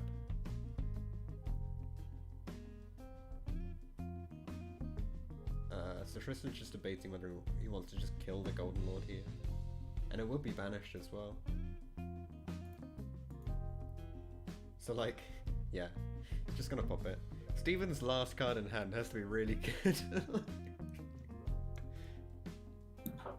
Yeah, but what single card can win the game here? I don't know, I don't know, it's really tough. Okay, Yeah, just gonna go to game 3. Just admit defeat. Let me have a quick look. How are we doing for time? So this one began... They should have all the time in the world, right? Yeah, the match began at 15:25, so they've been playing for 27 minutes, roughly. So got like 24 minutes left. Gonna take a look at both players' side decks real quick to see if they have anything spicy in there. It's gonna be interesting. Do you think Like, they'll what is good versus virtual world? going first? Oh, yeah, true. Like going first and popping the normal summons quite good. Conquistador makes it good, right? Conquistador Aquiro. I'm sure you mentioned in your Zodiac Eldritch profile from last night that, you know, it's good to have multiple Tridents. Yeah, I talked a little bit about the matchup versus virtual world and why the deck is so good, because you have that much spot removal. I was playtesting after the feature matches of yesterday. I was playtesting against a friend who was playing this very specific deck. Invoked Dogmatica Eldritch, and it was for my Zodiac deck. Was it just literally unbeatable? Here we go, And- engine, so here's the Alistair. Yep. Ah, there he is, finally. And against my virtual world deck, it was so difficult.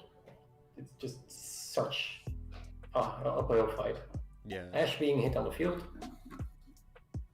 That feels big. It feels like another big Ash. A Dear Servant, oh, that's Also, always... he doesn't have Invocation. You have to Ash the Alistair, but it just feels so bad to have to.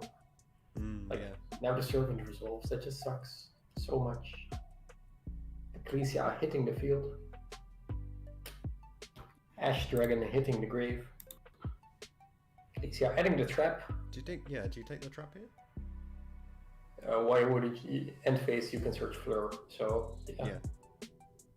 We've seen some people searching Maximus, which is quite funny. Yeah, in the shuttle decks you have to, but this is not a shuttle list. Setting the 3 back row, could it be an Elixir and either Aquira or Conquistador? I mean, that would be pretty good, right? That is always the question, yeah. Adding Fleur, no Mechaba on the field. Let's see what Tristan can do about this. Could this very powerful turn end the game already? Do you think it's ironic that Tristan has put Dryden on his sleeves? Yeah. As like... It's like when you go to locals and you play like on a different playmat archetype and you're like, oh man, you play that archetype. Judgment! Rhetoric! Oh my god! Judgment again! Again! No! What? Let's go. Oh my Well- god. Well. Let's go. Wow. Yeah, so Tristan has to use his 3 cards to Well, face just down do- 5. Just do 2,000 life points. Yeah, literally, right? If he can stick a 3k beta on board, that's game. Kowloon will not do anything. We still don't know the last card in hand. Stefan. Do we? No. We know So Fleur this- and that's it. Could be potentially really good. If it were to be an Ash, for example. Emergency teleport will not do it. Not quite. Depends what's left. Think on rest. Are you going to shotgun the punishment here? I mean, why not? Yeah, like, surely you just hit it, right? Yeah, the Is last that- card can never be like. Yeah, that's it! That's it. Punishment's that's too it. good. Apparently. Invoked Dogmatica. Nibiru.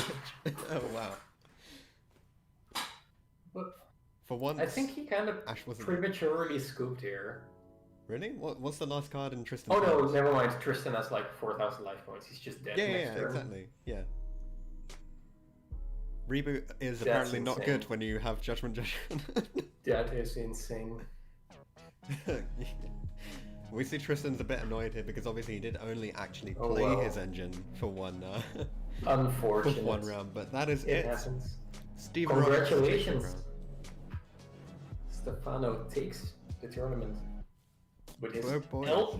Eldlik Dogmatica invoked, wins the tournament in the tier 1 noble Dragon Link virtual world format.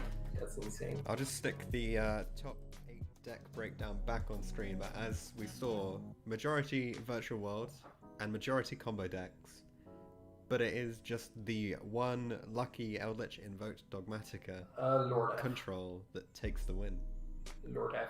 Lord F, yeah. Why would you care? Just Lord F. Lord F beats GG. Bro, spot removal is the best deck. Literally. Well, that's been it for the final. I'll quickly check to see if Steven is up for talking us through his deck list. Let's get him up here. If you Yeah, can. let's see if he's got the time.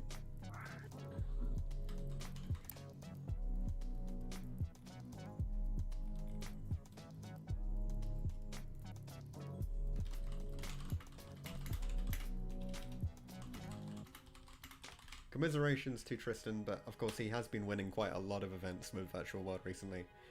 I'm Oh, sure he has he? doesn't mind taking one case where he comes second. Mhm. I have not seen VFD today, so I am happy. You're lucky.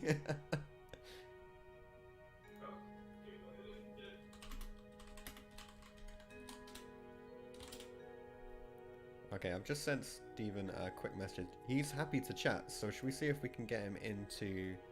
Who's it? Yeah, man, get him in here. Let's go.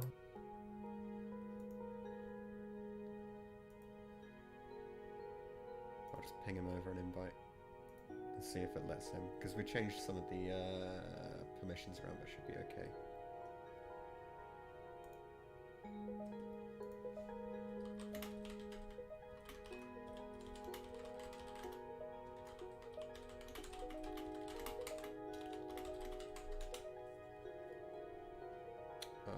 Let me just update permissions. I think he's struggling to get in.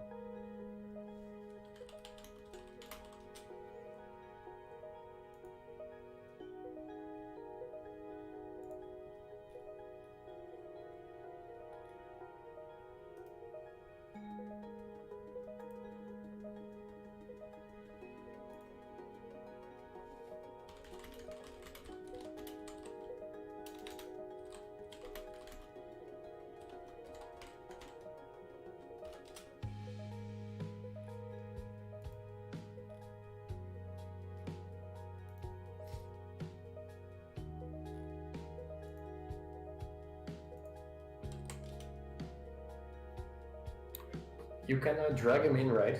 When he is like at table 1. Is he at table 1 still? No. Let's get him. Yeah, if you just let him know. He'll jump on table 1 with the drag him. Because let me pull up his list actually, so we can just have a look at it. I can post it for you real quick if you want. Oh, I'm in the...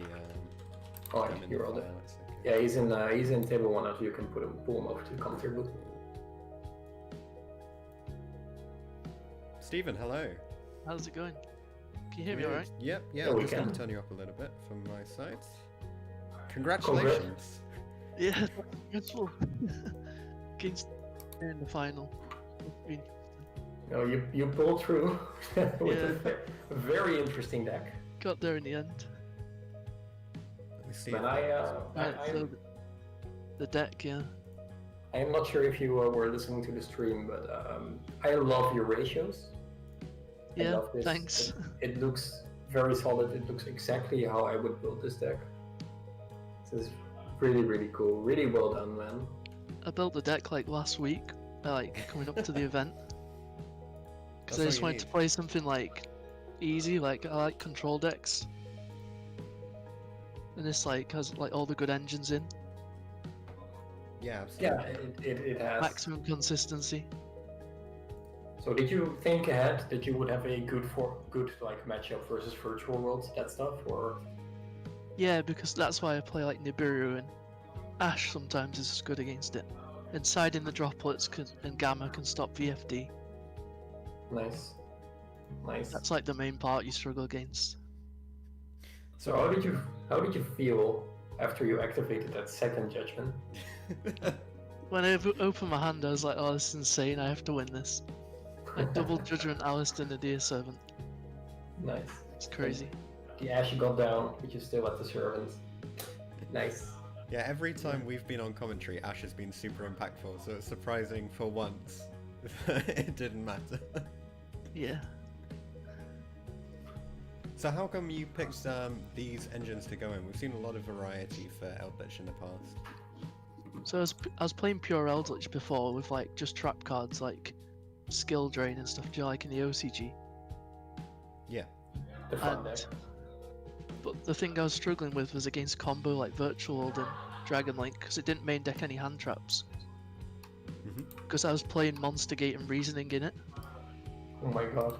to like mill the traps and then summon Inspector Border or Lord. I mean, reasoning's good, right?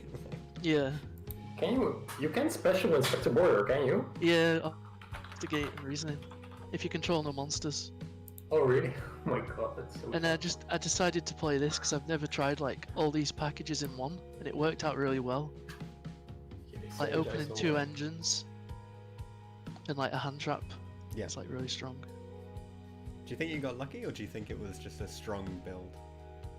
I think like a bit of both. Obviously, there's some luck in the game, but Like in the final there, Tristan didn't open like amazing game 1, and I had the second judgment, so Were you confident going into that? Like, even if he had opened well, do you think he would have been alright? yeah, I feel like it's like not a bad matchup. Like it's winnable, especially playing like Nibiru and Ash. Yeah. Yeah, we were saying that like the fact that your deck has Conquistador and just random and punishment as random spot removal seems to make virtual Yeah. matchups so much better. Like even if you get VFD, you still have the Eldritch like engine stuff to grind. Yeah. What's the biggest issue for this deck, do you think? I think just like that game 2 then, I think I opened like Imperm, or maybe it was game 1. Whenever I lost to him once. So Game 2, yeah. if you don't open Nibiru, or like Ash being really you only have Lulu, then it's really hard to beat them Yeah. when like they do the full combo. Yeah, definitely. I think against like control decks, like I played in Swiss against them. Yeah, sure. And Is there yeah. is there any reason why you play 3 Ash over 3 Nibiru? I think just because it's like the generic hand trap, it's good against everything. Like Fair enough. Dino, you can hit Misk. Zoo, they've got like Pot of Desires and things like that, and Tenki.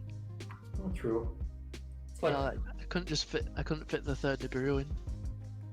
I guess. Wasn't anything I wanted to cut. no, that makes sense. I really like the Golden Land Forever being able to Yeah, play that going first. the Gold Forever and the White Destiny is White also something that Destiny, I really like. It's like another Elixir to set off the traps, and it can dodge like DD Crow and stuff like that on the Lord. Yeah. Really solid. Nice. Cool. Are there any changes that you think you would make to the list, or are you happy with it? I'm pretty happy with how it went. Maybe some of the side deck, like I didn't play the Cosmic or Harpy's Feather just that much, but maybe I just didn't draw them. Mhm. And the main deck was fine. So we got a lot of support for you in the chat. Do you want to give any shout-outs? So shout out to Jaro and Ninja Cake Cards, and my friends who are cheering me on. Bob's Boys. Yeah, we saw the sleeves and we got so Yeah, many, had to put the sleeves on. so many things in the chat about it. Cool. Yeah, it's just like our little team we play with. Well, you always do something well, don't you? Yeah. That's how I end up with deck profiles on my channel. It's you guys and like a few select other groups who Yeah, just Jaro really power helped through. out. Yeah. He's good at deck building. He built the Eldritch deck I was playing before with like reasoning and stuff. Oh, nice. Cool. Well, congratulations again. Any Thank you, final yeah. words, or are you happy? No, that's it. The tournament was great. Glad you enjoyed it. The next YOS will most likely be something February next year, we're thinking, just so we can Hype. leave some time for the format to adapt. Hype? Hype. Yeah. Yeah, look forward to that. Hopefully we be get more people in as well. Oh yeah. We'll push back to try and get to that like 80-person standing. We'll see. We'll see That's what the kind of format's like. solved. Yeah. Cool. Well, thanks very much for coming on and for talking us through your list. And we'll leave you to celebrate. Yep. Get out to the club, get some drinks. Yeah, thanks. Oh wait. Yeah, maybe not. Maybe not. Maybe not. Next year, hopefully. Yeah. Exactly. We'll get there. Alright, cool. Thanks very I'll much. see you Steve. later. Bye bye. Bye. So I think that's going to be it from us for the YOS live stream for today. Congratulations again to Stephen and to everyone else who made Top Cut. Thanks very much for watching along. If you want to watch back any of the matches, the Swiss rounds are now available on YouTube, and the top 8 matches will become available shortly after this stream ends. I do want to give a quick shout out to our sponsors. Thanks very much to tier0games.com. You can check them out in the description and get yourself 5% off with any purchase on their website using the discount code Yazzie5 when you sign in. And also thanks to Cardmarket. Again, another affiliate link in the description, or if you want to support Tatsym over on his YouTube channel, another link in the description. You can click on his own affiliate link and let Cardmarket know Who you like best? Who do you prefer, YuGiJoe or Tatsym? Let us know. Let us know, but don't let Joe know. Don't let me know. Don't let Joe know. Don't want to go into my head. Yes, I had a blast. Thank you for getting me on. And, Thanks very much for being here. Shout out to the other commentators. Yeah, thanks be very sure much. to subscribe to them as well. Yep, Yeah. we've got channel links in the description for all of the commentators with YouTube channels. So that's Billy from Team Mambo, Ben from the Dillema YouTube channel, Betty from the Disciples, and Nick, who just always comes on with some interesting and very potent decks. Huge thanks also to the judge team. They've done a really great job dealing with all of the judge calls that we've had. A few sticky situations they've managed to resolve really nicely. So thanks very much to all of them for helping out and getting us through these rounds. Yes. Judges are the best. Absolutely. And that's going to be it from us. Thanks very much for watching, guys. We'll let a couple of images roll out to give you some more information about how the event went. And we'll catch up with you guys in future videos. Bye, guys.